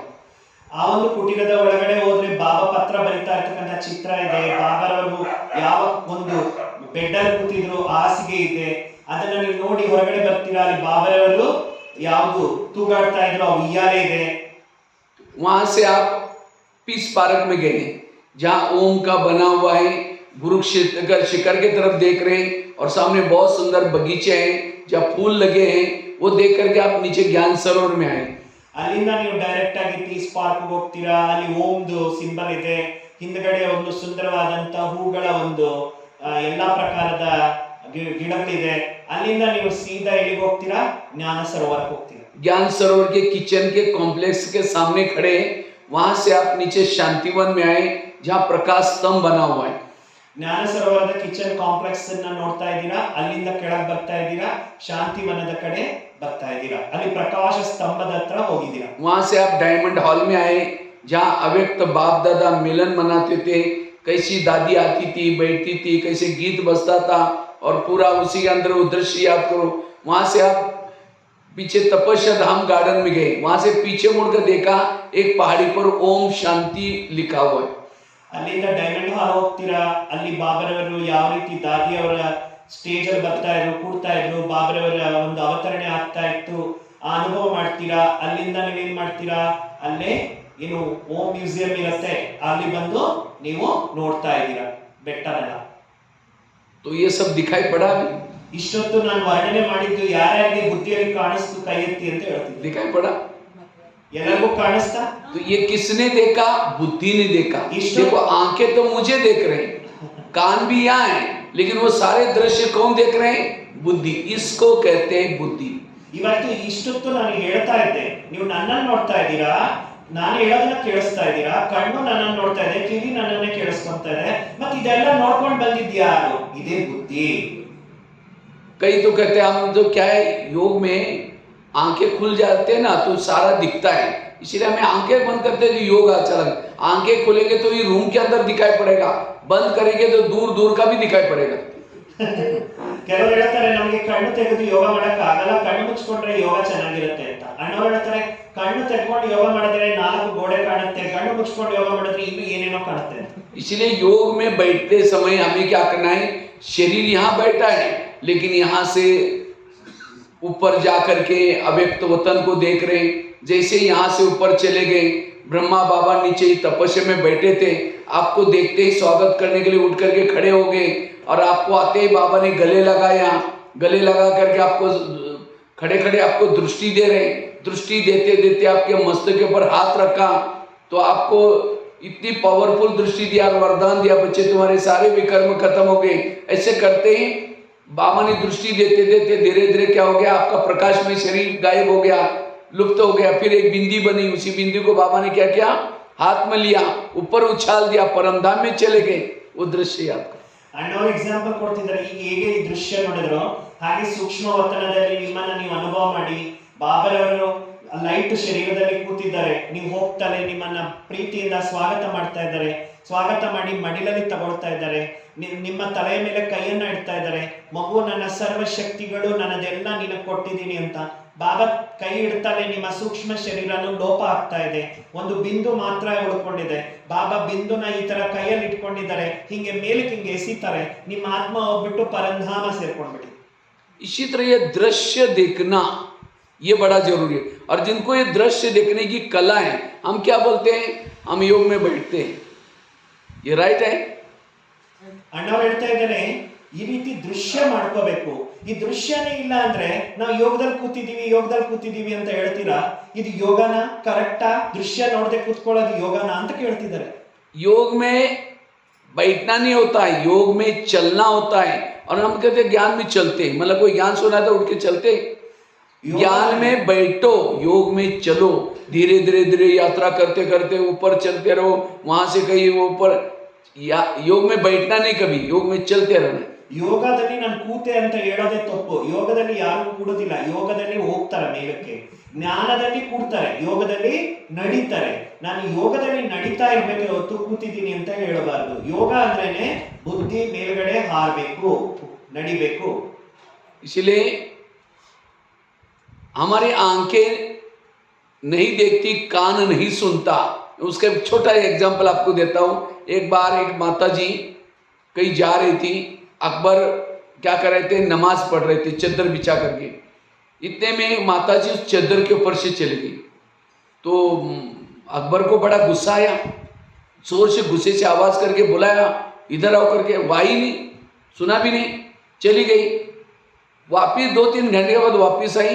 अकबर ने देखा अच्छा वही माता जी आई। उसने क्या किया, गुस्से से बुलाया, कहा कि तुम आंधी हो, गूंगी बहरी हो, तुमको सुनाई दिखाई नहीं पड़ता। तो माता जी घबरा गई, कहते महाराज जी मेरे से क्या बोलोगे? कहते आप 2 घंटा पहले गई थी। कहते हाँ महाराज जी गई थी, मैं उस समय नमाज पढ़ रहा था, चद्दर बिछाई थी। हाँ कहते हो सकता है उस समय आप चद्दर पर से गई, लेकिन मैंने आपको बुलाया तो भी आई नहीं। कहते हो सकता है महाराज जी मेरे से गलती हो गई होगी, क्योंकि मेरा कल बच्चा स्कूल में गया था, वापस नहीं आया, तो मेरे पूरा बुद्धि उसमें लगी थी कहाँ सोया होगा, कहीं एक्सीडेंट तो नहीं हुआ होगा, तो इसलिए मुझे आपकी चद्दर दिखाई नहीं पड़ी, मेरे से गलती हो गई। लेकिन कहते मेरी तो ध्यान मेरे बच्चे में था, लेकिन आप तो अल्लाह को याद कर रहे थे, आपने मुझे कैसे देखा? इसका मतलब आपका ध्यान अल्लाह में नहीं था, मेरे में था। तब उसको लगा कितनी बड़ी बात कह के जा रहे। ಅಣ್ಣವ್ರು ಹೇಳ್ತಾ ಇದ್ದಾರೆ, ಒಂದು ಮುಸಲ್ಮಾನ ಅಕ್ಬರ್ ಅಂತಕ್ಕಂಥವನು ನಮಾಜ್ ಮಾಡ್ತಾ ಇರ್ತಾನೆ. ನಮಾಜ್ ಮಾಡ್ತಿರ್ಬೇಕಾದ್ರೆ ಒಂದು ಮಹಿಳೆ ಆ ನಮಾಜ್ಗೆ ಹಾಸ್ಕೊಂಡಿರ್ತಾರಲ್ವಾ, ಆ ಹಾಸಿರ್ತಕ್ಕಂತಹ ಒಂದು ಚಾದರ್ ಮೇಲೆನೆ ನಡ್ಕೊಂಡು ಹೊಟ್ಟೋಗ್ತಾರೆ. ಆ ಮಾತೆಯನ್ನ ಕರೆದು ಬೈತಾ ಇದ್ರು ಅವ್ರು ಕೇಳಿಸ್ಕೊಳ್ಳಲ್ಲ, ಅವ್ರ ಪಾಡಿಗೆ ಹೊಟ್ಟೋಗ್ಬಿಡ್ತಾರೆ. 2 ಗಂಟೆ ನಂತರ ಅದೇ ಮಾತೆ ಅದೇ ಕಡೆ ಬರ್ತಾ ಇರ್ತಾರೆ. ಆಗ ಅಲ್ಲಿ ಕೂತಿರ್ತಕ್ಕಂಥ ಮುಸಲ್ಮಾನ ಅಕ್ಬರ್ ಏನಿರ್ತಾನೆ, ಆಚೆ ಕರೆದು ಬಿಟ್ಟು, ನಿನಗೆ ಕಿವಿ ಕೇಳಿಸೋದಿಲ್ವಾ, ನೀನ್ ಕಿವಿಡಿನ, ನಿನ್ ಕಣ್ಣು ಕಾಣಿಸೋದಿಲ್ವಾ, ನೀನು ಕುರುಡಿನ ಅಂತ ಕೇಳ್ತಾನೆ. ನಿಂಗೆ ಅಷ್ಟು ಗೊತ್ತಾಗೋದಿಲ್ವಾ, ನಾನು ಇಲ್ಲಿ ನಮಾಜ್ ಮಾಡ್ತಾ ಇದ್ದೀನಿ, ನೀನ್ ಹೆಂಗೆ ನನ್ನ ಮುಂದೆ ಹಂಗೆ ದಾಟ್ಕೊಂಡು ಹೋಗಿದೀಯಾ, ನನ್ನ ಪಕ್ಕದಿಂದಾನೇ ಹಂಗೆ ಹೋಗಿದೀಯಾ ಅಂತ. ಆಗ ಅವ್ರು ಹೇಳ್ತಾನೆ, ನನ್ನನ್ನು ಕ್ಷಮಿಸು ಅಣ್ಣ, ಯಾಕೆ ಅಂತ ಹೇಳಿದ್ರೆ ನನ್ನ ಮಗು ಕಳೆದೋಗ್ಬಿಟ್ಟಿದೆ. ನಾನು ಆ ಹುಡುಕಾಟದಲ್ಲಿ ಅವನು ಎಲ್ಲಿ ಮಲಗಿದ್ದಾನೋ, ಏನ್ ತಿಂದನೋ, ಏನ್ ಮಾಡ್ತಾ ಇದ್ದಾನೋ, ಆ ಒಂದಿದ್ರಲ್ಲೇ ಲೋಕದಲ್ಲಿ ನಾನು ಮುಳುಗೋಗ್ಬಿಟ್ಟೆ. ನನಗೆ ಗೊತ್ತೇ ಇಲ್ಲ, ನೀನು ಇಲ್ಲಿ ಕೂತಿರೋದು ನನಗೆ ಗೊತ್ತಾಗಿಲ್ಲ, ನೀನ್ ನಮಾಜ್ ಮಾಡ್ತಿರೋದು ಗೊತ್ತಿಲ್ಲ, ನಾನು ಆ ಚಾದರ್ ಮೇಲೆ ಹೋಗಿರೋದು ನನಗೆ ಗೊತ್ತಾಗಿಲ್ಲ. ಯಾಕೆ ಅಂದ್ರೆ ನನ್ನ ಮನಸ್ಸು ಬುದ್ಧಿ ಅಲ್ಲಿ ಮುಳುಗೋಗಿತ್ತು. ಹೌದು, ನೀನ್ ನಮಾಜ್ ಮಾಡ್ತಾ ಇದ್ರೆ ನಿನ್ ಬುದ್ಧಿ ಅಲ್ಲ ಅಲ್ಲಿ ಇರ್ಬೇಕಲ್ಲ, ನಾನು ಹೋಗಿರೋದು ನಿನ್ಗೆ ಹೆಂಗ್ ಗೊತ್ತಾಯ್ತು ಅಂತ ಕೇಳಿದ್ರು. इसी तरह हम योग में बैठे हैं, लाल लाइट चल रहे, गीत बज रहे, शुरू करके मैं आत्मा हूँ शांत स्वरूप। अचानक बच्चे ने थाली गिराई, कहे बेटा तुमने क्या गिराया, थोड़ा ध्यान से देखना। अब इसका मतलब मेरा योग बाबा से नहीं लगा था, मेरा ध्यान यही था, तब तो थाली का आवाज सुनाई पड़ा। इसलिए ऐसे बैठो, ढोल बज रहा है, कुछ भी हो रहा है, गर्मी लग रहा है, उन सब से परे होकर के एकाग्र होकर वाला योग। ಅಣ್ಣವ್ರು ಹೇಳ್ತಾ ಇದ್ದಾರೆ, ನೀವು ಮನೇಲಿ ಕೂತಿರ್ತೀರಾ, ರೆಡ್ ಲೈಟ್ ಹಾಕೊಂಡಿರ್ತೀರಾ, ಯೋಗ ಮಾಡ್ತಾ ಇರ್ತೀರಾ, ಯಾವ್ದಾದ್ರು ಒಂದು ತಟ್ಟೆನೋ ಪಾತ್ರೆನೋ ಕೆಳಗಡೆ ಸೌಂಡ್ ಆಗುತ್ತೆ, ಮಗು ಅದೇನದು, ಏನ್ ಬಿದ್ದಿರೋದು ಏನು ಅಂತ ಹೇಳ್ತೀರಾ. ಅಂದ್ರೆ ನಿಮ್ ಯೋಗ ಬಾಬನಲ್ಲಿ ಇಲ್ಲ, ಇಲ್ಲೇ ಸುಡ್ಗಾಡ್ತಾ ಇದೆ. ಇದರ ಅರ್ಥನೇ ಆಗಿದೆ, ಯೋಗ ನಿಮ್ಗೆ ಅಂಟಿಲ್ಲ ಅಂತ ಹೇಳಿ. ಯಾವುದೇ ಒಂದು ವಾದ್ಯ, ಯಾವುದೇ ಒಂದು ಡಮರು ಏನೇ ಬಜಾಯಿಸ್ತಾ ಇದ್ರು ಕೂಡ ಆ ಶಬ್ದ ನಿಮಗೆ ಪ್ರಭಾವಿತ ಮಾಡಬಾರ್ದು. ನಿಮ್ಮ ಯೋಗ ಏನಾಗಿರ್ಬೇಕು, ಭಗವಂತನಲ್ಲಿ ಕನೆಕ್ಟ್ ಆಗಿರ್ಬೇಕು. तो ऐसा हमारा लगभग रोज का योग 3 घंटा होना जरूरी। ಈ ತರ ಕೂತು ದೃಶ್ಯ ರೂಪದಲ್ಲಿ ಬಾಬನ ಜೊತೆಯಲ್ಲಿ ಅನುಭವ ಮಾಡ್ತಕ್ಕಂಥ ಯೋಗ ದಿನಕ್ಕೆ 3 ಗಂಟೆ ಅಭ್ಯಾಸ ಇರಬೇಕು ಅಂತಿದೆ. ಎಷ್ಟು ಗಂಟೆ? 3 घंटा 3 घंटा। और उसके लिए 3 घंटे के लिए मैं इजीली आपको टाइम बताता हूँ। अमृत वाला 1 घंटा, क्लास के पहले आधा घंटा, सोने से पहले 15-20 मिनट, और साथ में ट्रैफिक कंट्रोल। इसी तरह 3-4 घंटा आप टाइम निकाल सकते हैं। ಅಣ್ಣವ್ರು ಹೇಳ್ತಾರೆ, 3 ಗಂಟೆ ಅಂತ ಹೇಳಿದ್ರೆ ಹೆಂಗ್ ಮಾಡೋದು ಅಂತ ಅನ್ಕೊಳ್ಬಹುದು ನೀವು. ದಿನದಲ್ಲಿ 3 ಗಂಟೆ ಈಸಿಯಾಗಿ ನಾವು ಕವರ್ ಮಾಡ್ಬೋದು. ಅಮೃತ ವೇಳೆ 1 ಗಂಟೆ, ಕ್ಲಾಸ್ ಸ್ಟಾರ್ಟ್ ಆಗೋಕ್ ಮೊದಲು ಅರ್ಧ ಗಂಟೆ, ಟ್ರಾಫಿಕ್ ಕಂಟ್ರೋಲ್ ಟೈಮು, ಮತ್ತೆ ಮಲಗೋಕ್ ಮೊದಲು, ಇದೆಲ್ಲದ್ರಲ್ಲೂ ಕೂಡ ನೀವು ಟೈಮ್ನ ಆಡ್ ಮಾಡ್ತಾ ಹೋದ್ರೆ 3 ಗಂಟೆ ಯೋಗ ಮಾಡೋದೇನು ಕಷ್ಟ ಇಲ್ಲ. तो अमृत वेला सब लोग करते हैं? ಯಾರ್ಯಾರು ಅಮೃತ ವೇಳೆ ಮಾಡ್ತೀರಾ ಕೈ ಎತ್ತಿ. अच्छा इधर बहुत डिसिप्लिन है. हाँ सभी 3 बजे का जाते हैं. अच्छा सभी इधर ही रहते हैं. अच्छा तो रह करके इधर 20 दिन, हफ्ता, एक महीना, 2 महीना भी रह करके अपना तपस्या करके जाते. चलो बहुत अच्छा, बैच में चेंज करते हैं. बैच आते रहते. अच्छा अच्छा चलो बहुत अच्छा है. लेकिन अमृत वेला अगर आपका कहीं अचानक कोई वीडियो बनाई जाए और वही आपको दिखाई जाए सवेरे का अमृत वेला का वीडियो है, क्योंकि मेरा है, दीवार के सारे बैठे मुँह खुला के बंद, 2 बार मच्छर अंदर भी गया और बाहर भी पता भी नहीं चला. ऐसा वाला योग नहीं चाहिए. ಅಮೃತ ವೇಳೆ ಎದ್ದಿದ್ದೀರಾ, ಕೂತಿದ್ದೀರಾ, ಕಣ್ಣು ಮುಚ್ಕೊಂಡು ಬಾಯಿ ತೆರೆದಿದ್ದೀರಾ, 2 ಸತಿ ಸೊಳ್ಳೆ ಒಳಗೋಗಿ ಬಂತು, ನಿಮ್ದೆಲ್ಲ ಕೂಡ ಕ್ಯಾಮರಾ ಶೂಟಿಂಗ್ ತೆಗೆದಾಗ ನಿಮ್ಗೆ ಗೊತ್ತಾಗುತ್ತೆ ನೀವು ಯೋಗ ಹೆಂಗ್ ಮಾಡ್ತಾ ಇದ್ರಿ ಅಂತ. ಈ ತರ ಅಮೃತ ವೇಳೆ ಯೋಗ ಇರೋದು ಸರಿ ಇಲ್ಲ. चलो फिर भी नींद से उठ करके बैठ गए, आधे मार्क मिल गए, लेकिन पूरा मार्क लेना है, पूरा विधि से बैठने की जरूरत है. आंखें खोल करके, कान खोल करके, बुद्धि रूपी आंखें खोल करके ऐसे बैठो. ಅಣ್ಣವ್ರು ಹೇಳ್ತಾರೆ, ನೀವು ಅಮೃತ ವೇಳೆ ಎದ್ದೇಳಬೇಕು ಅಂತ ಎದ್ದೇಳಿದ್ರೆ ಅರ್ಧ ಮಾರ್ಕ್ ಸಿಕ್ಬಿಡ್ತು. ವಿಧಿಪೂರ್ವಕವಾಗಿ ಕುತ್ಕೊಂಡು ಯೋಗ ಮಾಡಿಲ್ಲ ಅಂದ್ರೆ ಫುಲ್ ಮಾರ್ಕ್ಸ್ ಸಿಗೋದಿಲ್ಲ. ನೀವು ಎದ್ದ ಮೇಲೆ ಕಣ್ಣು ತೆರೆದಿರ್ಬೇಕು, ಕಿವಿನೂ ತೆರೆದಿರಬೇಕು, ಬುದ್ಧಿಯ ಕಣ್ಣು ತೆರೆದಿರಬೇಕು, ಅವಾಗಲೇ ಅದು ಯೋಗ ಆಗೋದು. अब किसी मेहमान को घर में बुलाओ फोन करके, मेहमान बहुत बड़ा व्यक्ति है, लेकिन आपका प्यार स्नेह इसलिए आ गया, 10 काम छोड़ के आया, लेकिन आने से पहले अंदर कुंडी बंद करके दरवाजे खिड़की के लगा के सो जाओ. वो बेल बजा रहे, घंटी बजा रहे, दरवाजे नहीं खोलो. अब उसको लगा कैसे मुझे इन लोगों ने बुलाया, दरवाजे बंद किया, वो तो चला जाएगा काम करने के लिए. फिर फोन करो, क्या बात आप आए नहीं? कहेगा मैं आया था, आपने मेरी बेल बजाई थी, दरवाजे नहीं खोला. कहते नहीं दोबारा आ जाओ. फिर आया, फिर दरवाजे बंद किया. ಅಣ್ಣವ್ರು ಹೇಳ್ತಾ ಇದ್ದಾರೆ, ಯಾರ್ದಾದ್ರೂ ಒಬ್ರು ನೆಂಟರನ್ನ ನಿಮ್ಮ ಮನೆಗೆ ಇನ್ವೈಟ್ ಮಾಡ್ತೀರಾ, ಅವ್ರನ್ನ ಕರೆದು ಬಿಟ್ಟು ನೀವು ಆರಾಮಾಗಿ ಮನೆದು ಚಿಕ್ಕ ಹಾಕ್ಬಿಟ್ಟು ಎಲ್ಲ ನಾವು ಕೂಡ ಲಾಕ್ ಹಾಕ್ಬಿಟ್ಟು ಮಲಗ್ಬಿಟ್ಟು ಚೆನ್ನಾಗಿ ನಿದ್ದೆ ಮಾಡ್ತಾ ಇದ್ದೀರಾ.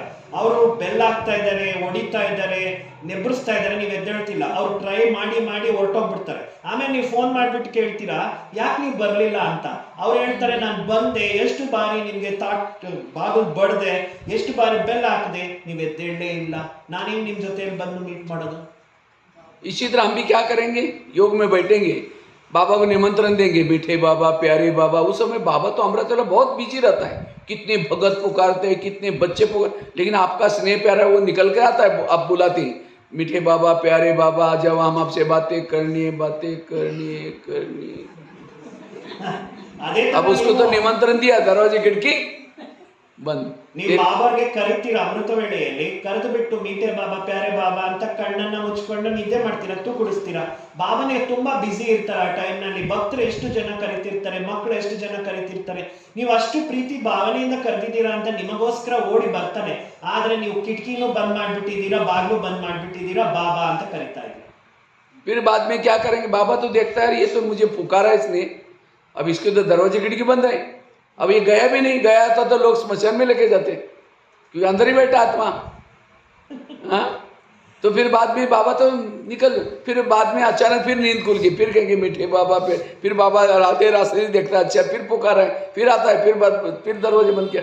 इसलिए हमें आंखें खोल करके बैठना जरूरी है, अटेंशन से बैठना जरूरी है.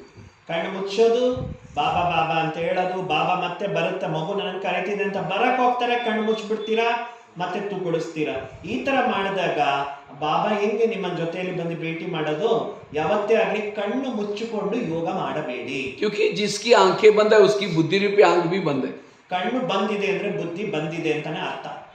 क्योंकि जो विजन नहीं देखता, दृश्य नहीं देखता, उसकी आंखें बंद हो जाती. ಯಾರಿಗೆ ಯೋಗದಲ್ಲಿ ದೃಶ್ಯ ನೋಡಕ್ಕೆ ಬರಲ್ಲ, ಬುದ್ಧಿಯಿಂದ ಚಿತ್ರ ನಿರ್ಮಾಣ ಮಾಡ್ಕೊಳಕ್ ಬರಲ್ಲ ಅಂತ ಅವರೇ ಕಣ್ಣು ಮುಚ್ಕೊಂಡು ಯೋಗ ಮಾಡೋದು ಅಂತಿದ್ದಾರೆ. जिसका तीसरा नेत्र खुला है उसके ये नेत्र भी खुले होंगे. ಯಾರಿಗೆ ಬುದ್ಧಿಯ 3ನೇ ಕಣ್ಣು ಓಪನ್ ಇದೆ ಅಂದ್ರೆ ಈ ಕಣ್ಣು ಓಪನ್ ಇರುತ್ತೆ.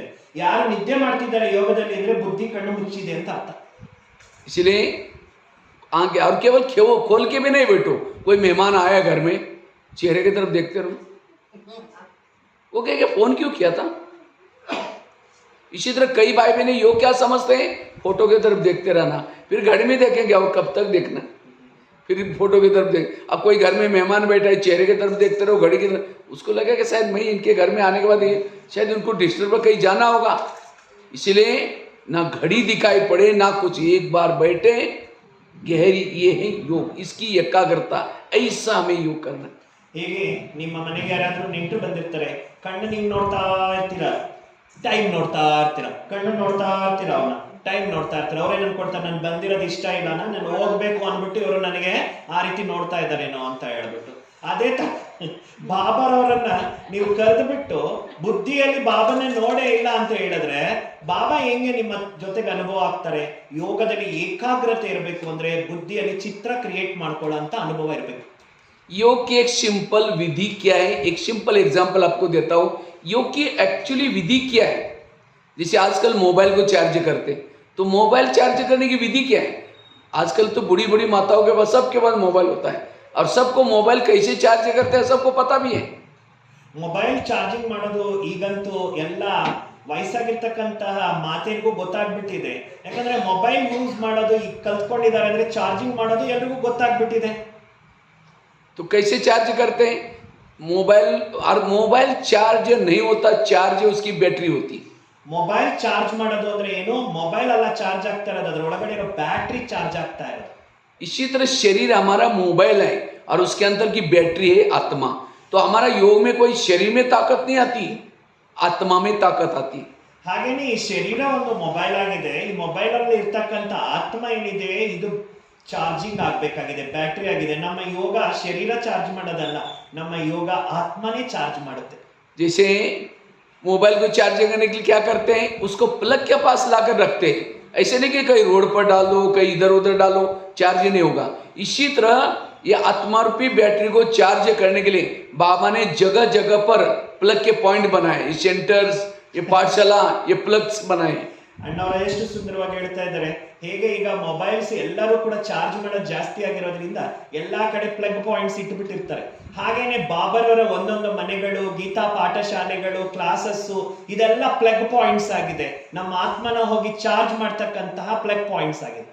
हमें अपने मोबाइल को दिन में एक बार प्लग के पास लाना जरूरी.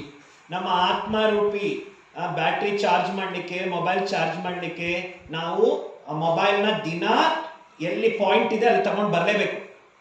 अच्छा, मोबाइल को प्लग के पास रखा, रात भर रखा, लेकिन उसकी तारे प्लग में डाली नहीं, तो भी चार्ज नहीं होगा. ಮೊಬೈಲ್ ಏನೋ ನೀವು ಪಾಯಿಂಟ್ ಹತ್ರ ತಂದಿದ್ದೀರಾ, ಆದ್ರೆ ಪ್ಲಗ್ ನೇ ಕನೆಕ್ಟ್ ಮಾಡಿಲ್ಲ, ರಾತ್ರಿ ಪೂರ್ತಿ ಇಟ್ಟಿದ್ದೀರಾ, ಚಾರ್ಜ್ ಆಗತ್ತಾ? इसी तरह हमने भी शरीर को लेकर के क्लास में पटकाया, ಅದೇ ತರ लेकिन मन बुद्धि नीचे भटक रहे, तो भी कोई चार्ज नहीं होगा. ಅದೇ ತರ ಶರೀರ ತಗೊಂಡ್ ಬಂದ್ಬಿಟ್ಟು ಬಾಬರ್ ಮನೆಯಲ್ಲಿ ಕ್ಲಾಸಲ್ಲಿ ಕೂತಿದ್ದೀರಾ, ಆದ್ರೆ ಮನಸ್ಸು ಬುದ್ಧಿ ಮಾತ್ರ ಕನೆಕ್ಟೇ ಆಗಿಲ್ಲ, ಶರೀರ ಮಾತ್ರ ತಗೊಂಡ್ ಬಂದು ಕೂಡ್ಸಿದ್ದೀರಾ, ಏನ್ ಚಾರ್ಜ್ ಆಗುತ್ತೆ ಆತ್ಮ? इसलिए यहाँ आने के बाद भी चेक करो कि मेरा ध्यान और मन कहाँ है. ಇಲ್ಲಿ ಬಂದ ಮೇಲೆ ತುಂಬಾ ಪರಿಶೀಲನೆ ಮಾಡ್ಕೋಬೇಕು, ನನ್ನ ಮನಸ್ಸು ಎಲ್ಲಿದೆ, ನನ್ನ ಗಮನ ಎಲ್ಲಿದೆ ಅಂತ. अच्छा, एक तार डाली प्लग में, दूसरी बाहर है, तो भी मोबाइल चार्ज नहीं होगा. ಮೊಬೈಲ್ ಚಾರ್ಜ್ ಆಗ್ಬೇಕಾದ್ರೆ ಎರಡು ಪಾಯಿಂಟ್ ಕೂಡ ಪ್ಲಗ್ ಆಗಿರ್ಬೇಕು. ಒಂದು ಪಾಯಿಂಟ್, ಒಂದು ಪಿನ್ ಪ್ಲಗ್ ಆಗಿ ಇನ್ನೊಂದು ಪಿನ್ ಪ್ಲಗ್ ಆಗಿಲ್ಲ ಅಂದ್ರೆ ಚಾರ್ಜ್ ಆಗಲ್ವನ, ಲೂಸ್ ಕನೆಕ್ಷನ್ ಇರುತ್ತಲ್ವಾ. इसी तरह हमने मन लगाया, बुद्धि नहीं लगाई, तो भी चार्ज नहीं होगा. इसलिए दोनों भी तारे प्लग में डालने की जरूरत है, बाबा के साथ कनेक्ट करने की जरूरत है, मन और बुद्धि. ಮನಸ್ಸು ಬುದ್ಧಿ ಎರಡು ಪ್ಲಗ್ ಪಾಯಿಂಟ್ ಅನ್ನು ಕೂಡ ಬಾಬನಲ್ಲಿ ಇಟ್ಟರೆ ಮಾತ್ರನೇ ಚಾರ್ಜಿಂಗ್ ಆಗೋದು. ಮನಸ್ಸಿಟ್ಟೆ ಬುದ್ಧಿ ಇಟ್ಟಿಲ್ಲ ಅಂದ್ರೂ ಆಗೋದಿಲ್ಲ ಅಂತ ಹೇಳ್ತಾರೆ. अच्छा, दोनों तारे डाली, लेकिन बाजू का बटन रात भर बंद था, तो भी चार्ज नहीं होगा. ಎರಡು ಕೂಡ ಪಾಯಿಂಟ್ ಪ್ಲಗ್ ಅಲ್ಲಿ ಹಾಕಿದೀರಾ ಒಳಗಡೆ ಇದರಲ್ಲಿ, ಆದ್ರೆ ಇದೇ ಹಾಕಿಲ್ಲ, ಸ್ವಿಚ್ ಆನ್ ಮಾಡಿಲ್ಲ. तो स्विच क्या है? इसी तरह हम यहाँ आए बैठे, लेकिन स्मृति का स्विच आप कुछ सोचे नहीं, डव के बैठे बस. ಅದೇ ತರ ಈ ಶರೀರ ತಗೊಂಡ್ ಬಂದಿದ್ವಿ, ಮೊಬೈಲ್ ತಗೊಂಡ್ ಬಂದಿದೀವಿ, ಮನಸ್ಸು ಬುದ್ಧಿ ಅಂತಕ್ಕಂಥದ್ದನ್ನ ಕನೆಕ್ಟ್ ಮಾಡಿದೀವಿ, ಆದ್ರೆ ಸ್ಮೃತಿಯನ್ನ ಸ್ವಿಚ್ ಆನ್ ಮಾಡಿಲ್ಲ. इसलिए यहाँ बैठते हुए स्विच चालू करो, बाबा के उपकारों को याद करो, प्राप्तियों को याद करो, बाबा मुझे क्या से क्या बना है उसको याद करो, तब जाकर के लगन में अगन निर्माण होगी, और उससे बिंदु रूप स्थिति, अशरीरी स्थिति, विधेय स्थिति बनती जाएगी. ಅದರಿಂದ ಎಲ್ಲರೂ ಚೆನ್ನಾಗಿ ಅಭ್ಯಾಸ ಮಾಡಿ ಇಲ್ಲಿ ಬಂದು ಕೂತ್ಕೊಂಡ್ಮೇಲೆ ಬಾಬರವರ ಉಪಕಾರಗಳನ್ನ, ಬಾಬರವರ ಗುಣಗಳನ್ನ, ಮಹಿಮೆಗಳನ್ನ ಅದನ್ನೆಲ್ಲ ನೆನಪು ಮಾಡ್ಕೊಂಡು ಆವಾಗ ಅಶರೀರಿ ಸ್ಥಿತಿ, ಅವ್ಯಕ್ತ ಸ್ಥಿತಿ ಇದೆಲ್ಲ ಅನುಭವಕ್ಕೆ ಬರುತ್ತೆ. तो कुछ बाबा के उपकार हैं हमारे ऊपर. ಭಗವಂತ ಮಾಡಿರೋ ಉಪಕಾರಗಳು ಏನಾದರೂ ಇದೆಯಾ ಲಿಸ್ಟ್? ಬಾಬಾ ಮಾಡಿರೋ ಉಪಕಾರಗಳ ಸ್ಮರಣೆ ಮಾಡೋದಕ್ಕೆ ಲಿಸ್ಟ್ ಇದೆಯಾ? एक एक उपकारों को भी याद करो, आंखों से आंसू आएंगे. ಒಂದೊಂದು ಉಪಕಾರ ಸ್ಮರಣೆ ಮಾಡಿದ್ರೆ ಕಣ್ಣಲ್ಲಿ ಆನಂದ ಬಾಷ್ಪ ಬರುತ್ತಲ್ವಾ? जैसे कोई व्यक्ति गटर में गिरा है, लोग थूक के जा रहे, नाक पकड़ करके जा रहे, वो सड़ रहा है, गिर रहा है, चिल्ला रहा है, कोई नहीं जा रहा है उसके पास, बहुत सारे लोग आ जा रहे हैं, रास्ता ही है.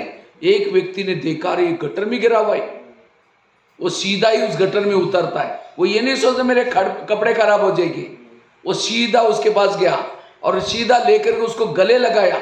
उसने ये नहीं सोचा ये सड़ा हुआ गला हुआ इसकी बीमारी लगेगी, कुछ नहीं सोचा, गले लगाया, उसके आंसू पोंछे, उसको सीधा ही उठा करके अपने एसी गाड़ी में लाकर रख दिया. ये नहीं सोचा मेरी गाड़ी खराब हो जाएगी, घर में लेके आया, उसको नहला रहे, धुला रहे, मालिश पालिश कर रहे, दवाई खुद खरीद करके अपने हाथ से दे रहे. वो गटर में पड़ा हुआ व्यक्ति कभी भूलेगा उसको? कहेगा मैं कभी ना भूलूंगा. ಅಣ್ಣವರು ಎಷ್ಟು ಚೆನ್ನಾಗಿ ಉದಾಹರಣೆ ಕೊಡ್ತಾರೆ. ಯಾವ್ದಾದ್ರು ಒಂದು ವ್ಯಕ್ತಿ ಯಾವ್ದಾದ್ರು ಒಂದು ಕೊಚ್ಚೆಯಲ್ಲಿ ಬಿದ್ದೋಗಿರ್ತಾನೆ, ಎಲ್ಲರೂ ಕೂಡ ಮೂಗ್ ಬಿಚ್ಕೊಂಡು ಹೋಗ್ತಾ ಇದ್ದಾರೆ, ಎಲ್ಲರೂ ಕೂಡ ತೂತು ಅಂತ ಅನ್ಕೊಂಡು ಹೋಗ್ತಾ ಇದ್ದಾರೆ, ಎಲ್ಲರೂ ಹೋಗ್ತಾ ಇದ್ದಾರೆ.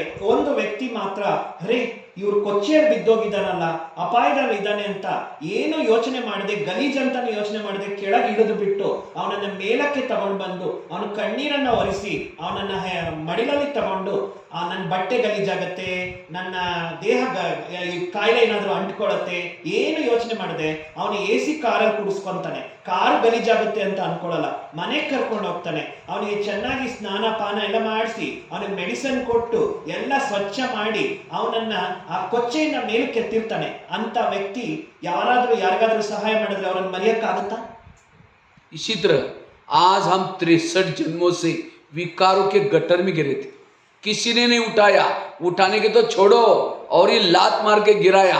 हमने शादी की तुमको करनी पड़ेगी, हमको लोग क्या कहेंगे, जबरदस्ती लात मार के गिराया.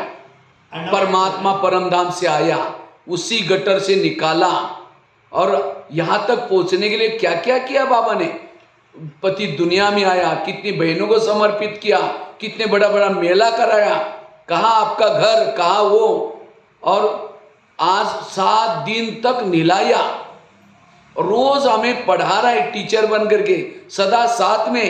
कितने बड़े उपकार है उसके. ಬಾಬರವ್ರನ್ನ ಅದೇ ತರ ನೀವು ಸ್ಮರಿಸ್ಕೊಡಿ. ನಾವು 63 ಜನ್ಮಗಳಲ್ಲಿ ಕೊಚ್ಕೊಂಡು ಹೋಗ್ತಾ ಇದ್ವಿ. ಬಾಬಾ ಪರಂಧಾಮದಿಂದ ಬಂದು ನಮ್ಮನ್ನ ಎತ್ತಿದ್ದಾರೆ, ಎಲ್ಲ ಒರೆಸಿದ್ದಾರೆ, ಕ್ಲೀನ್ ಮಾಡಿದ್ದಾರೆ, ಸ್ವಚ್ಛ ಮಾಡಿದ್ದಾರೆ, ಪ್ರತಿದಿನ ಮುರುಳಿ ಹೇಳ್ತಾ ಇದ್ದಾರೆ, ನಮ್ಗೆ ಎಷ್ಟು ಪ್ರೀತಿ ಕೊಡ್ತಾ ಇದ್ದಾರೆ. ಇಂಥ ಉಪಕಾರನ ನೆನೆಸ್ಕೊಂಡಾಗ ನಮ್ಮ ಕಣ್ಣಲ್ಲಿ ನೀರು ಬರಲ್ವಾ? ಎಷ್ಟು ಜನ ನಮಗೆ ಕಾಲಿಂದ ಒದ್ದಿದ್ದಾರೆ, ಎಷ್ಟು ಜನ ನಮ್ಮನ್ನ ಮತ್ತೆ ಆ ಕೊಚ್ಚೆ ಒಳಗಡೆ ಹಾಕಿದ್ದಾರೆ, ಆದ್ರೆ ಬಾಬಾ ಬಂದು ನಮ್ಮನ್ನ ಕೊಚ್ಚೆಯಿಂದ ಎತ್ತಿ ನಮ್ಮನ್ನ ರಕ್ಷಿಸಿದ್ದಾರೆ. अभी भी साथ में है, रोज आपके पीछे पीछे है, घर में भी रहता है. आज बाबा ने कहा ना, साइंस वालों अपने शास्त्र वालों ने क्या बोला, आग और कपास एक साथ नहीं रह सकती, लेकिन आज कितने सारे रह रहे हैं. इसका मतलब कौन साथ में है? बाबा. अगर बाबा ना होता हम कभी भी ना रहते. अगर साधु संत भी द्वापर में अच्छा, उस समय अच्छा था, वायुमंडल अच्छा था, तो भी वो नहीं रह पाए, लेकिन आज हम रह रहे. इसका मतलब बाबा हमारे साथ में. ಅಣ್ಣವರು ಪ್ರೂಫ್ ಹೇಳ್ತಾ ಇದ್ದಾರೆ, ಯಾವ ರೀತಿ ಇವತ್ತು ಬೆಳಗಿನ ಸಾಕಾರ ಮುರಳಿಯಲ್ಲಿ ಬಾಬಾ ಏನು ಹೇಳಿದ್ದಾರೆ, ಹತ್ತಿ ಮತ್ತು ಬೆಂಕಿ ಎರಡೂ ಕೂಡ ಜೊತೆಗೆ ಇರೋದಿಕ್ಕೆ ಆಗೋದಿಲ್ಲ. ದ್ವಾಪರ ಯುಗದಲ್ಲಿ ಆ ಸಾಧು ಸನ್ಯಾಸಿಗಳು ಇದ್ದಂತ ಆ ಟೈಮ್ನಲ್ಲಿ ಜಗತ್ತಿನ ವಾತಾವರಣ ಚೆನ್ನಾಗಿತ್ತು, ಆದ್ರೂ ಕೂಡ ಅವ್ರ ಪವಿತ್ರತೆಯನ್ನ ಅಂತ ವಾತಾವರಣದಲ್ಲೇ ಕಾಪಾಡ್ಕೊಳಕ್ಕಾಗಲ್ಲ. ಆದ್ರೆ ಇವಾಗ ಅಷ್ಟು ಕೆಟ್ಟೋಗಿದೆ ವಾತಾವರಣ, ಆದ್ರೂ ಕೂಡ ನಮ್ಮ ಬಾಬಾರವರು ನಮ್ಮ ಜೊತೆಯಲ್ಲಿ ಇರೋದ್ರಿಂದ ಎಷ್ಟು ಕುಟುಂಬಗಳಲ್ಲಿ ಎಷ್ಟು ಜೊತೆಯಲ್ಲೇ ಇದ್ದಾರೆ ಪತಿ ಪತ್ನಿ, ಆದ್ರೆ ಪವಿತ್ರವಾಗಿದ್ದಾರೆ ಅಂತ ಹೇಳಿದ್ರೆ ನಮ್ಮ ಜೊತೆಯಲ್ಲಿ ಬಾಬಾ ಇಲ್ಲ ಅನ್ನೋದಕ್ಕೆ ಏನು ಕೂಡ ಆಧಾರನೇ ಇಲ್ಲ. ಬಾಬಾ ಇದ್ದಾರೆ, ಅದಕ್ಕೆ ನಾವು ಪವಿತ್ರವಾಗಿದ್ದೀವಿ. इसलिए आज उसके उपकारों को याद करो, प्राप्तियों को याद करो. आज किसी को अगर IIT में एडमिशन मिलता है, लड्डू पेड़ा बांटते हैं, लेकिन हमें कहाँ एडमिशन मिला है? प्रिंसेस के कॉलेज में. कभी बांटा है लड्डू पेड़ा? ಅಣ್ಣವ್ರು ಹೇಳ್ತಾ ಇದ್ದಾರೆ ಜಗತ್ತಲ್ಲಿ ಯಾವ್ದಾದ್ರು IIT ಅನ್ನೋದು ದೊಡ್ಡದು, ಅಲ್ಲಿ ಸೀಟ್ ಸಿಗೋದೇ ತುಂಬಾ ಕಷ್ಟ. ಅಲ್ಲಿ IIT ಅಲ್ಲಿ ಅಡ್ಮಿಷನ್ ಸಿಗ್ಬೇಕಾದ್ರೆ ತುಂಬಾ ಸರ್ಕಸ್ ಮಾಡ್ತಾರೆ. ಅಂತ ಕಡೆ ಸೀಟ್ ಸಿಕ್ಕಿದ್ರೆ ಎಲ್ರಿಗೂ ಲಡ್ಡು ಪೇಡ ಎಲ್ಲ ಕೊಡ್ತಾರೆ. ಇಲ್ಲಿ ಇಂಥ ಯೂನಿವರ್ಸಿಟಿಗೆ ನೀವು ಜಾಯಿನ್ ಆಗಿದ್ದೀರಾ, ಯಾರಾದ್ರೂ ಇಂಥ ಯೂನಿವರ್ಸಿಟಿ ಸೀಟ್ ಸಿಕ್ಕಿದೆ ಅಂತ ನೀವು ಯಾರಾದ್ರೂ ಲಡ್ಡು ಹಂಚಿದ್ದೀರಾ ಅಂತ ಕೇಳ್ತಿದ್ದಾರೆ. आज 1 घंटे की पढ़ाई पढ़ो, 21 जन्मों तक आपको राजाई का पद मिल रहा है. 1 ಗಂಟೆ ವಿದ್ಯೆ ಓದ್ಬಿಟ್ಟು 21 ಜನ್ಮದ ರಾಜ್ಯ ತಗೊಳ್ಳೋಂತ ಅಡ್ಮಿಷನ್ ಸಿಕ್ಬಿಟ್ಟಿದೆ ನಿಮ್ಗೆ. यहाँ जो आएगा पढ़ेगा उसका नाम जब तक सूरज चांद रहेगा उन लोगों के अमर नाम रहेंगे.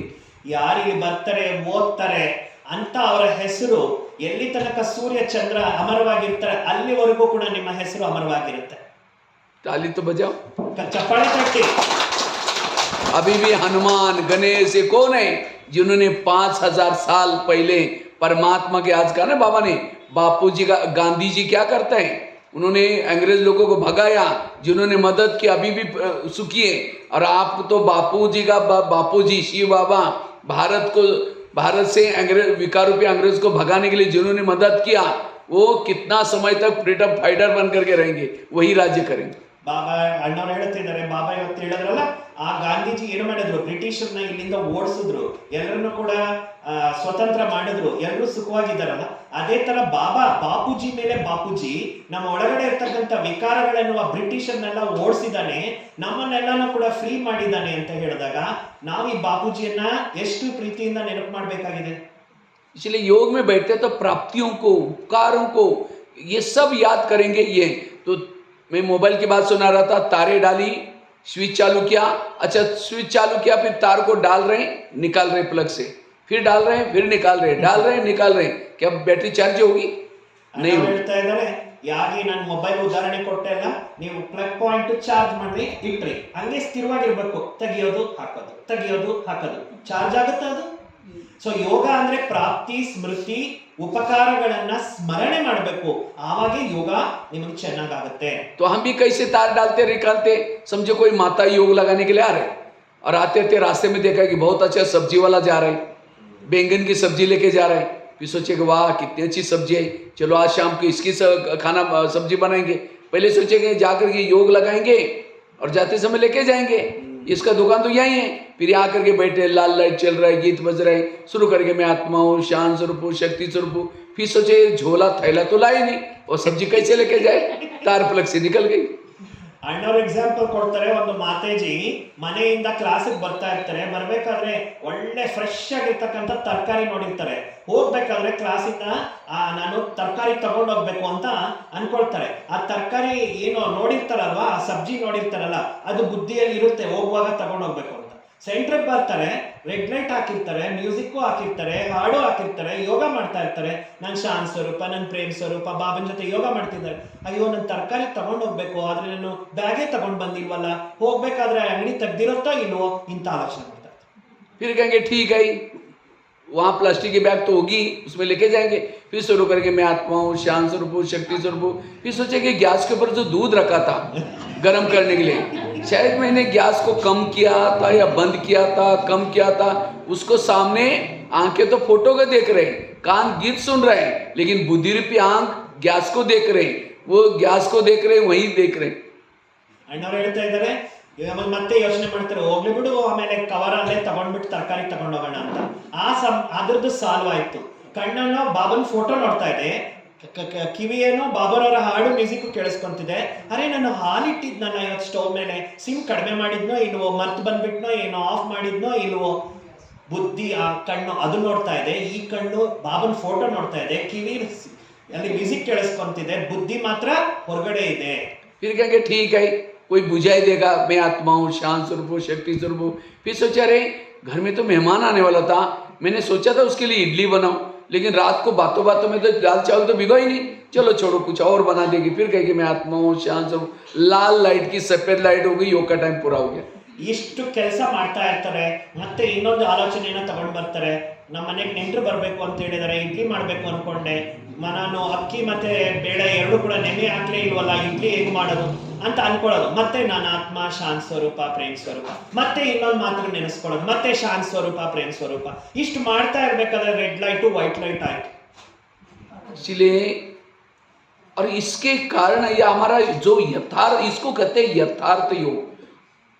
ಇದಕ್ಕೆ ಹೇಳ್ತಾರೆ ಯಥಾರ್ಥ ಯೋಗ। माताओं को ये माताओं की बातें याद आएगी, भाइयों को कोई दुकान वाला है शुरू करके मैं आत्मा हूं, फिर सोचे अरे आज दोपहर को उधार लेके गया था, उसका मैंने खाते में लिखा या नहीं लिखा, चलो बाद में देख ले। फिर कहे यार कुछ सामान मंगाना तो मैं, इसलिए ये बातें हमें बिल्कुल याद ना आए। ಅಂದ್ರೆ ಮಾತೆಯರಿಗೆ ಅವ್ರ ಮಾತುಗಳು, ಅವರ ಒಂದು ಕೆಲಸಗಳು ನೆನಪಿಗೆ ಬರುತ್ತೆ, ಅಣ್ಣಂದರಿಗೆ ಅವ್ರ ವ್ಯವಹಾರಗಳು ನೆನಪಿಗೆ ಬರುತ್ತೆ। ಇವತ್ತು ಯಾರೋ ನನ್ನ ಹತ್ರ ಸಾಲ ತಗೊಂಡೋದ್ರು, ನನ್ನ ಬುಕ್ಕಲ್ಲಿ ಬರದ್ನಾ ಇಲ್ವಾ, ಅವ್ರು ತಗೊಂಡೋಗಿರೋ ಎಷ್ಟು ತಗೊಂಡೋಗಿದ್ದಾರೆ ಅಂತ ಲೆಕ್ಕ ನಾನು ಇಟ್ನಾ ಇಲ್ವಾ, ಇಲ್ಲಿ ಕೂತ್ಕೊಂಡು ವ್ಯವಹಾರಗಳನ್ನ ನೆನಪು ಮಾಡ್ತಾ ಇರ್ತೀರಾ। ಈ ತರ ಮಾತುಗಳು ಯೋಗದಲ್ಲಿ ಬರಕೂಡದು। ये क्यों याद आता है? जैसे कोई माँ एक बहुत बड़ा मेहमान आए, उससे बात कर रहे, बहुत गहरी बातें चल रही, मेहमान कभी ना आने वाला, और बीच में बच्चा आता है, मम्मी मेरा टाई कहाँ है, मम्मी मेरा किताब कहाँ है, ठहर जाओ मैं बात करूँ बाद में दूंगी। ದೊಡ್ಡ ಒಂದು ಗೆಸ್ಟ್ ನಿಮ್ಮ ಮನೆ ಮುಂದೆ ಬಂದು ನಿಮ್ಮ ಹತ್ರ ಎದುರುಗಡೆ ಬಂದು ಕೂತಿದ್ದಾರೆ, VIP ನಿಮ್ಮ ಎದುರುಗಡೆ ಕೂತ್ಕೊಂಡಿದ್ದಾರೆ, ಅವ್ರು ಮಾತಾಡ್ತಾ ಇದ್ದಾರೆ, ನೀವು ಅವ್ರ ಕಡೆ ಗಮನ ಕೊಡ್ತಿದ್ದೀರಾ, ಮಧ್ಯದಲ್ಲಿ ನಿಮ್ಮ ಮಗನೋ ಯಾರಾದ್ರೂ ಮಗು ಬಂದ್ಬಿಟ್ಟು ನನ್ನ ಟೈ ಎಲ್ಲಿದೆ, ನನ್ನ ಸಾಕ್ಸ್ ಎಲ್ಲಿದೆ, ನನ್ನ ಶೂಸ್ ಎಲ್ಲಿದೆ ಅಂದ್ರೆ ನಾನು ಅವ್ರ ಜೊತೆ ಮಾತಾಡ್ತಾ ಇದ್ದೀನಿ ಹೋಗ ಆ ಕಡೆ ಅಂತ ಹೇಳ್ತೀರಾ ಇಲ್ವೋ ನೀವು? इसी तरह ये रोज की सब्जी, ये रोज की बातें, परमात्मा से हमें 1 घंटे में उस सब को दरवाजा बंद करके ऐसे बैठो लगन में मगन, तब जाकर के 1 घंटे के जो योग में आत्मा की बैटरी चार्ज होगी और सारा दिन आत्मिक स्थिति रहेगी, और जिसकी आत्मिक स्थिति है कहीं भी प्रभावित नहीं होगा, वो कर्म योगी बनेगा। ಸೊ ಈ ತರ ಮಾತುಗಳನ್ನ ನೀವು ಬರೋದಿಕ್ಕೆ ಯಾವತ್ತೂ ಕೂಡ ಅವಕಾಶ ಕೊಡಬೇಡಿ। ಯೋಗದಲ್ಲಿ ಲಗನ್ನಲ್ಲಿ ಮಗನಾದಾಗ ಮಾತ್ರ ಆತ್ಮದ ಬ್ಯಾಟ್ರಿ ಚಾರ್ಜ್ ಆಗುತ್ತೆ। ಆ 1 ಗಂಟೆ ಪರಮಾತ್ಮನ ಜೊತೆಯಲ್ಲಿ ಕರೆಕ್ಟ್ ಆಗಿ ಚಾರ್ಜ್ ಆಗಿರೋದು ಇಡೀ ದಿನಾನು ಕೂಡ ನಿಮ್ಮನ್ನ ಚಾರ್ಜಿಂಗ್ ಅಲ್ಲಿ ಇಡುತ್ತೆ ಅಂತಿದ್ದಾರೆ। इसीलिए हमें ऐसा अब योग लगाने की जरूरत है जिसको बाबा कहते हैं ज्वाला स्वरूप योग। ಇದನ್ನೇ ಯೋಗ ಅಂತ ಹೇಳ್ತಾರೆ। ಇಂಥ ಯೋಗ ಇರಬೇಕು, ಇದನ್ನೇ ಜ್ವಾಲಾ ಸ್ವರೂಪ ಯೋಗ ಅಂತಾರೆ। ಬುದ್ಧಿ ಮೂಲಕ ಒಳ್ಳೆ ಚಿತ್ರ ನಿರ್ಮಾಣ ಮಾಡಬೇಕು, ಬೇರೆ ಯಾವ ಅನ್ಯ ಮಾತುಗಳು ನಮಗೆ ನೆನಪಿಗೆ ಬರಬಾರ್ದು। नहीं तो कई क्या करते हैं, योग में बैठेंगे शुरू करेंगे मैं आत्मा हूँ शांत, कई तो क्या कहते हैं जब हम योग में बैठते तो मेरी आत्मा ऊपर जाती नहीं। क्या योग में आत्मा ऊपर जाती है? ಅಣ್ಣವರು ಕೇಳ್ತಿದ್ದಾರೆ, ಕೆಲವರು ಹೇಳ್ತಾರೆ ನಾನು ಯೋಗದಲ್ಲಿ ಕೂತ್ಕೊಳ್ತೀನಿ ಆತ್ಮ ಮೇಲೆ ಹೋಗಲ್ಲ ಅಂತ। ಏನು ಆತ್ಮ ಹೋಗುತ್ತಾ ಮೇಲೆ? क्योंकि हम आजकल पीसा पॉइंट टीवी देखते हैं, कई यूट्यूब में देखते हैं, योगी बैठते ही उसके अंदर एक ज्योति बन निकली करके ऊपर चांद सूरज तारे के भर गई और सीधा परमात्मा के पास चली गई। लेकिन हम जब बैठते तो हमारी तो जाती ही नहीं, तो हम देखते हाल में बैठे ये सब तब कहते मेरा योगी नहीं लगता। ಕೆಲವರು ಈ ತರ ಅನ್ಕೊಂಡ್ಬಿಡ್ತಾರೆ ನಾನು ಯೋಗದಲ್ಲಿ ಕೂತ್ಕೊಳ್ತೀನಿ ಆತ್ಮ ಮೇಲೆ ಹೋಗಲ್ಲ ಅಂತ। ಈಗಿನ ಒಂದು ಪೀಸ್ ಆಫ್ ಮೈಂಡ್ ಟಿವಿಯಲ್ಲಿ ಯೂಟ್ಯೂಬ್ಗಳಲ್ಲಿ ನೋಡ್ತಾರೆ, ಒಂದು ಯೋಗಿ ಕೂತಿರ್ತಾರೆ, ಒಂದು ಚಿಕ್ಕ ಬಿಂದು ಮೇಲ್ಗಡೆ ಹಂಗೆ ಹೊಡಿತಾ ಮೇಲಕ್ಕೆ ಹೋಗಿ ಪರಂಧಾಮ ಸೇರ್ಕೊಂಡ್ಬಿಡುತ್ತೆ। ಅದನ್ನ ನೋಡ್ಬಿಟ್ಟು ನಾನು ಯೋಗದಲ್ಲಿ ಕೂತಿದ್ದೀನಿ ನನ್ನ ಆತ್ಮ ಮೇಲೇನೆ ಹೋಗಿಲ್ಲ, ಎಲ್ಲರನ್ನೂ ನೋಡ್ತಾ ಇರ್ತಾರೆ, ಯಾರ ಆತ್ಮ ಹೋಗಿದೆ, ಇವ್ರದೋಗಿದ್ಯಾ ಅವ್ರದೋಗಿದ್ಯಾ, ಆತ್ಮ ಆ ತರ ಹೋಗುತ್ತಾ? आज अभी आपको मधुबन में गए थे, क्या आत्मा चली गई थी वहां? मन बुद्धि गई थी, आत्मा नहीं गई थी। ಈಗ ನೀವು ಸ್ವಲ್ಪ ಸಮಯದ ಹಿಂದೆ ಮಧುಬನದ ಯಾತ್ರೆ ಮಾಡಿದ್ರಲ್ಲ, ನಿಮ್ಮ ಮನಸ್ಸು ಬುದ್ಧಿ ಹೋಯ್ತು, ನಿಮ್ಮ ಆತ್ಮ ಹೋಯ್ತಾ ಮಧುಬನಕ್ಕೆ? अगर आत्मा बॉडी से निकल जाए शरीर तुरंत लुढ़क जाएगा। ಆತ್ಮ ಆತರ ನಿಜವಾಗ್ಲೂ ಹಾರೋಯ್ತು ಅಂದ್ರೆ ಶರೀರ ಅಲ್ಲೇ 1 ಸೆಕೆಂಡ್ ಬಿತ್ತೋಗುತ್ತಲ್ಲ। मैंने मोबाइल का एग्जांपल दिया, तारे डाली, स्विच चालू किया, जैसे मोबाइल चार्जिंग चालू हो गया, क्या बैटरी निकल करके प्लग में घुसने के लिए गई? बैटरी कहाँ रहते हैं? मोबाइल में रहते हैं। तो करंट लेने के लिए कौन गया था?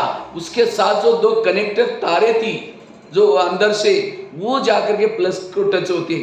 इसलिए ये समझना है योग में मन और बुद्धि परमधाम में जाती है। ಹೇಗೆ ಈಗ ನಾನು ಮೊಬೈಲ್ ಚಾರ್ಜಿಂಗ್ ಎಕ್ಸಾಂಪಲ್ ಕೊಟ್ಟೆ, ಬ್ಯಾಟ್ರಿ ಚಾರ್ಜ್ ಆಗಬೇಕು, ಏನು ಬ್ಯಾಟ್ರಿನ ತೆಗೆದುಬಿಟ್ಟು ನೀವೇನಾದ್ರೂ ಪ್ಲಗ್ ಒಳಗೆ ಹಾಕ್ತೀರಾ, ಅದ್ರ ಕನೆಕ್ಟೆಡ್ ಇರೋಂಥ ಪಿನ್ ಪಾಯಿಂಟ್ಸ್ ತಗೊಂಡೋಗ್ಬಿಟ್ಟು ಚಾರ್ಜ್ ಆಗ್ತೀರಾ। ಹಾಗೆ ಒಳಗಡೆ ಇರ್ತಕ್ಕಂಥ ಆತ್ಮನ ಚಾರ್ಜ್ ಮಾಡೋದು ಅಂದ್ರೆ ಅದಕ್ಕೆ ಕನೆಕ್ಟೆಡ್ ಇರ್ತಕ್ಕಂಥ 2 ಪಿನ್ನುಗಳು ಮನಸ್ಸು ಬುದ್ಧಿ ಏನಿದೆ ಅದನ್ನ ನೀವು ಕನೆಕ್ಟ್ ಮಾಡಬೇಕು, ಅದು ಚಾರ್ಜಿಂಗ್ ಆಗೋದು। और हमें कोशिश करके ऊपर जा करके उसके बाद बैठना है, यहाँ उसको बुला करके याद नहीं करना, क्योंकि हमको अब ऊपर जाना है।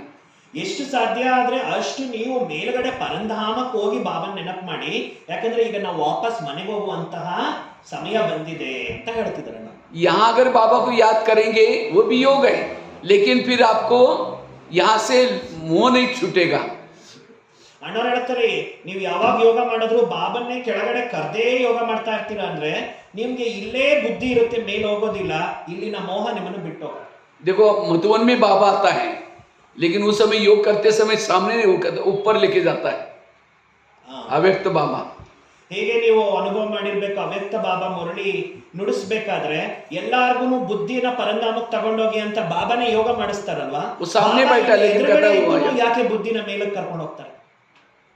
इसलिए योग में ऐसे हमें योग पावरफुल करना है. और योग में नींद नहीं करनी. कई तो क्या करते, मैं आत्मा हूँ, शांत स्वरूप, शक्ति स्वरूप, अब जा रही चांद सूरज तारांगन के पार, वहां से झुटका लगा देंगे.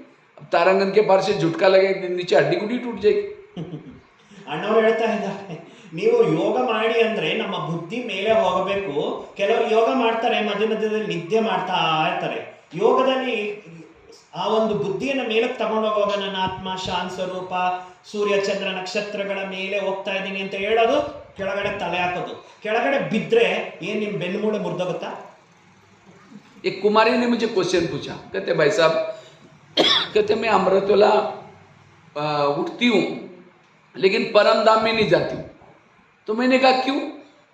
कहते उसी समय हमारे घर के ऊपर बहुत अंधेरा होता है, इसलिए मैं परम धाम में नहीं जाती, उठती हूँ. ಫೋನ್ ಆಫ್ ಮಾಡಿ. ಕೆಲವರು ಹೇಳ್ತಾರೆ, ನಾನು ಒಂದು ಕುಮಾರಿ ಹೇಳ್ತಿರ್ತಾರೆ, ನಾನು ಮೇಲುಗಡೆ ಪರಂಧಾಮಕ್ಕೆ ಯೋಗ ಮಾಡ್ತೀನಿ, ಆದ್ರೆ ಪರಂಧಾಮಕ್ಕೆ ಆತ್ಮನೇ ಹೋಗೋದಿಲ್ಲ, ನನಗೆ ಅನುಭವ ಆಗಲ್ಲ. कहते मैं उठती हूँ लेकिन परम धाम में नहीं जाती हूँ. ನಾನು ಹಾರ್ಕೊಂಡು ಹೋಗ್ತೀನಿ ಪರಂಧಾಮದವರೆಗೂ, ಆದ್ರೆ ನಾನು ಪರಂಧಾಮ ಸೇರಕ್ಕೆ ಆಗಲ್ಲ, ಹಾರ್ತಾ ಇಲ್ಲ. मैंने कहा क्यों? कहते उसी समय हमारे घर के ऊपर बहुत अंधेरा होता है. ಯಾಕೆಂದ್ರೆ ಆ ಟೈಮಲ್ಲಿ ನಮ್ಮ ಮನೆ ತುಂಬಾ ಕತ್ಲಿರುತ್ತೆ, ಅದಕ್ಕೆ ನನ್ನ ಮೇಲೆ ಕಾರಕ್ಕೆ ಆಗ್ತಾ ಇಲ್ಲ. मैंने कहा परम धाम में आपका तो शरीर घर में है, रूम के अंदर है, गेट को भी ताला है, रूम को भी ताला है, कोई आपको थोड़ी कोई पकड़ेगा. ಅಣ್ಣವ್ರು ಹೇಳ್ತಾ ಇದ್ದಾರೆ, ನಿಮ್ಮ ಶರೀರ ಈ ಮನೆಯಲ್ಲಿದೆ, ನೀವು ಹಾರ್ಬೇಕಾಗಿರೋದು ನಿಮ್ಮ ಮನಸ್ಸು ಬುದ್ಧಿಯಿಂದ. ಆ ಪರಂಧಾಮಕ್ಕೆ ಹೋಗ್ಬೇಕಾದ್ರೆ ನಿಮ್ಗೆ ಯಾವ ಕತ್ಲಿ ಏನ್ ಮಾಡುತ್ತೆ? एक कुमार ने मुझे क्वेश्चन पूछे, कहते भाई साहब मैं अमृतवेला उठता ही नहीं. हमने कहा क्यों? कहते नींद ही नहीं खुलती. मैंने कहा थोड़ा अलार्म लगाए करो. कहता है अलार्म लगा तो लेकिन सुनाई नहीं पड़ता. हमने कहा क्यों? कहता है मैं सोने के लिए परमधाम में जाता हूँ और अलार्म तो धरती पर बजता है. ಅಣ್ಣವ್ರು ಹೇಳ್ತಿದ್ದಾರೆ, ಒಂದು ಕುಮಾರಿ ಅಮೃತ ವೇಳೆಯಲ್ಲಿ ನಾನು ಎದ್ದೇ ಹೇಳಲ್ಲ ಅಂತ ಹೇಳದಂತೆ. ಆ ಎದ್ದೇಳಕ್ ಆಗಲ್ಲ ಅಂದ್ರೆ ಅಲಾರಾಮ್ ಇಟ್ಕೋ ಅಂತ ಹೇಳದಂತೆ. ನಾನು ಮಲಗ್ಬೇಕಾದ್ರೆ ಹೋಗಿ ಪರಂಧಾಮದಲ್ಲಿ ಮಲಗ್ತೀನಿ, ಅದು ಈ ಪ್ರಪಂಚದಲ್ಲಿ ಅಲಾರಾಮ್ ಬಡ್ಕೊಂತ ಇದೆ, ನನ್ನ ಮೇಲಿರ್ತೀನಿ, ನಾನು ಕೇಳಿಸೋದೇ ಇಲ್ಲ. ಎಂತೆಂತ ಚತುರ ಮಕ್ಕಳಿದ್ದಾರೆ. बाबा कहते हैं मैं रोज तुम्हारे घर में आता हूँ, आपको आता है बाबा दिखाई पड़ता है? ಬಾಬಾ ಹೇಳ್ತಾರೆ, ನಾನು ಪ್ರತಿದಿನ ನಿಮ್ಮ ಮನೆಗೆ ಬರ್ತೇನೆ ಅಂತ. ಬಾಬಾ ನಿಮ್ ಕಣ್ಣಕ್ಕೆ ಕಾಣಿಸ್ತಾನ ಬರೋದು? बाबा को देखने के लिए होश में बैठने की जरूरत है. ಬಾಬರವರನ್ನ ನೋಡ್ಬೇಕು ಅಂದ್ರೆ ತುಂಬಾ ಪ್ರಜ್ಞಾವಸ್ಥೆಯಲ್ಲಿ ಕೂತ್ಕೊಂಡಿರ್ಬೇಕು. ब्रह्मा बाबा जब रात को सोते थे, कईयों को लगता था बाबा कैसे सोते वो देखना है हमको. तो सिक्योरिटी वाले मना करते थे, नहीं भाई तो भी नहीं, हम चप्पल यहाँ दूर रखेंगे, बिल्कुल आवाज़ नहीं करेंगे. तो कई भाई बहने बाबा को देखने के लिए बिल्कुल धीरे से जाते थे. बाबा के पास कभी भी जब जाते थे बाबा कहता था आओ बच्चे. ಬ್ರಹ್ಮ ಬಾಬರವರು ಮಲಗೋದವಾಗ ಹೆಂಗೆ ಮಲಗ್ತಾರೆ ಅಂತ ನೋಡ್ಬೇಕು ಅಂತ ತುಂಬಾ ಜನ ಆ ಮಲಗಿರೋ ಸ್ಥಿತಿ ನೋಡಕ್ಕೆ ಹೋಗ್ತಾ ಇದ್ರಂತೆ. ಸೆಕ್ಯೂರಿಟಿ ಅವ್ರು ಹೇಳ್ತಿದ್ದಂತೆ, ಯಾರು ಹೋಗ್ಬೇಡಿ ಅಂತ. ಇಲ್ಲ ಇಲ್ಲ, ನಾವು ಚಪ್ಪಲಿಗೆ ಏನು ಸೌಂಡ್ ಮಾಡೋದಿಲ್ಲ, ನಾವು ಬಾಬಾ ಹೆಂಗ್ ಮಲಗಿರ್ತಾರೆ, ಯಾವ ಸ್ಥಿತಿಯಲ್ಲಿ ಇರ್ತಾರೆ ಅಂತ ನೋಡ್ಬೇಕು ಅಂತ ಹೋಗ್ತಾ ಇದ್ರಂತೆ. ಚಪ್ಪಲಿ ಸೈಲೆಂಟ್ ಆಗಿ ಇಟ್ಬಿಟ್ಟು ಬಾಬನ ಹತ್ರ ಹಿಂಗೆ ಹೋಗಿ ನೋಡಿದ್ರೆ ಬಾಬಾ ಹೇಳ್ತಿದ್ರೆ ಬಾ ಮಗು ಅಂತ. लेकिन हमारी स्थिति क्या है, हमें ऐसा सो जाते हैं वो खटिया को पकड़ करके कोई स्मशान में भी रख. ಆದ್ರೆ ನಮ್ಮ ನಿದ್ದೆ ಹೇಗಿರುತ್ತೆ ಅಂದ್ರೆ, ನಾವು ಮಲಗಿ ಎಂತ ನಿದ್ದೆಯಲ್ಲಿ ಗಾಢ ನಿದ್ರೆ ಕೊಟ್ಟೋಗಿರ್ತೀವಿ, ನಮ್ಮ ಹಾಸಿಗೆ ಎತ್ಕೊಂಡೋಗಿ ಸ್ಮಶಾನಕ್ಕೆ ಹಾಕ್ಬಿಟ್ರು ಕೂಡ ನಿದ್ದೆ ಮಾಡ್ತಾ ಇರ್ತೀವಿ. बाबा कहते बच्चे तुम्हें भक्तों की आवाज सुनाई पड़नी चाहिए. कभी सुनाई पड़ती है भक्तों की आवाज? ಅದಕ್ಕೆ ಬಾಬಾ ಹೇಳ್ತಾ ಇರ್ತಾರಲ್ಲ, ಮಕ್ಕಳೇ ನಿಮಗೆ ನಿಮ್ ಭಕ್ತರ ಒಂದು ಕೂಗು ಕೇಳಿಸ್ಬೇಕು ಅಂತ. ನಿಮ್ಗೆ ಯಾರಿಗಾದ್ರೂ ನಿಮ್ ಭಕ್ತರು ಏನು ಕೂಗ್ತಾ ಇದಾರೆ, ಆ ಒಂದು ಮೊರೆ ಕೇಳಿದ್ಯಾ ಅಂತ ಕೇಳ್ತಾ ಇದ್ದಾರೆ. कई तो कहते अलार्म नहीं सुनाई पड़ता, भक्तों की तो बात ही हाल. ಅಯ್ಯೋ ನಮ್ಗೆ ಇಲ್ಲಿರೋ ಅಲಾರಾಮೇ ಕೇಳಿಸೋದಿಲ್ಲ, ಇನ್ನ ಆ ಒಂದು ಭಕ್ತರ ಕೂಗೇನು ಕೇಳಿಸುತ್ತೆ ಅಂತಾರಂತೆ. बाबा रात रात सोते नहीं थे, अचानक उठ करके सकाल देते थे मांदिली माताओं को. तो क्या आज हमारे इतने भक्त दुखी हैं, क्या हमारी उनकी आवाज आती है? आवाज सुनने के लिए आत्मिक स्थिति में सोने की जरूरत है और शरीर स्थिति में सोने की जरूरत है. ಬ್ರಹ್ಮ ಬಾಬಾರವರು ರಾತ್ರಿ ರಾತ್ರಿ ಎದ್ದು ಎಷ್ಟೊಂದು ಬಂಧನದಲ್ಲಿ ಇರ್ತಕ್ಕಂಥ ಮಾತೆಯರಿಗೆಲ್ಲ ಸಕಾಶ ಕೊಡ್ತಾ ಇದ್ರು. ಎಷ್ಟು ಜನ ಕರಿತಾ ಇದ್ರಲ್ಲ ಬಾಬಾ ಬಾಬಾ ಅಂತ ಮಾತೆಯರಿಗೆ ಸಕಾಶ ಕೊಡ್ತಿದ್ರು. ಇವತ್ತು ಜಗತ್ತಲ್ಲಿ ಇಷ್ಟು ದುಃಖಿತ ಆತ್ಮಗಳಿದ್ದಾರೆ, ಇಷ್ಟು ಭಗವಂತನಿಗಾಗಿ ಕರಿತಾ ಇದ್ದಾರೆ. ನಾವೆಲ್ಲ ಕೂಡ ಆತರ ಸಕಾಶ ಕೊಡ್ತಾ ಇದೀವ? ಆತರ ಸಕಾಶ ಕೊಡ್ಬೇಕಂದ್ರೆ ನಮ್ಮ ಹತ್ರ ಆಶ್ಚರ್ಯ ಸ್ಥಿತಿ, ಆತ್ಮಿಕ ಸ್ಥಿತಿ, ಬಹಳ ಸಮಯದ ಅನುಭವ ಇರಬೇಕು. मैं देखता हूँ कई बार मधुबन में भाई बहने आते हैं पार्टी में, बाबा मिलन में, तो कई लोग क्या करते हैं, पार्टी में जब आते हैं तो योग करने के लिए आएंगे, योग करते करते करते करते कई बार ऐसे सो जाते हैं, लोगों ने योग पूरा करके चले गए, नहा धो करके दोबारा क्लास में उसका योग ही लगा पड़ा हो। अगर कोई उसको उठाते हैं कहता और 10 मिनट योग करके फिर जाऊंगा। ಕೆಲವು ಮಕ್ಕಳು ಪಾರ್ಟಿಲಿ ಬರ್ತಾರೆ, ಮಧುಮನಕ್ಕೆ ಸ್ನಾನ ಮಾಡ್ಕೊಂಡು ಫ್ರೆಶ್ ಆಗಿ ಬರ್ತಾರೆ, ಕೂತ್ಕೊಂಡು ಯೋಗ ಮಾಡ್ತಾ ಮಾಡ್ತಾ ನಿದ್ದೆ ಮಾಡ್ತಾರೆ. ಹೋಗ್ ಮಲಗ್ರಿ ಅಂದ್ರೆ ನಾನು ಇನ್ನೊಂದು ಸ್ವಲ್ಪ ಯೋಗ ಮಾಡ್ಬೇಕು ಬಿಡಿ ಅಂತ.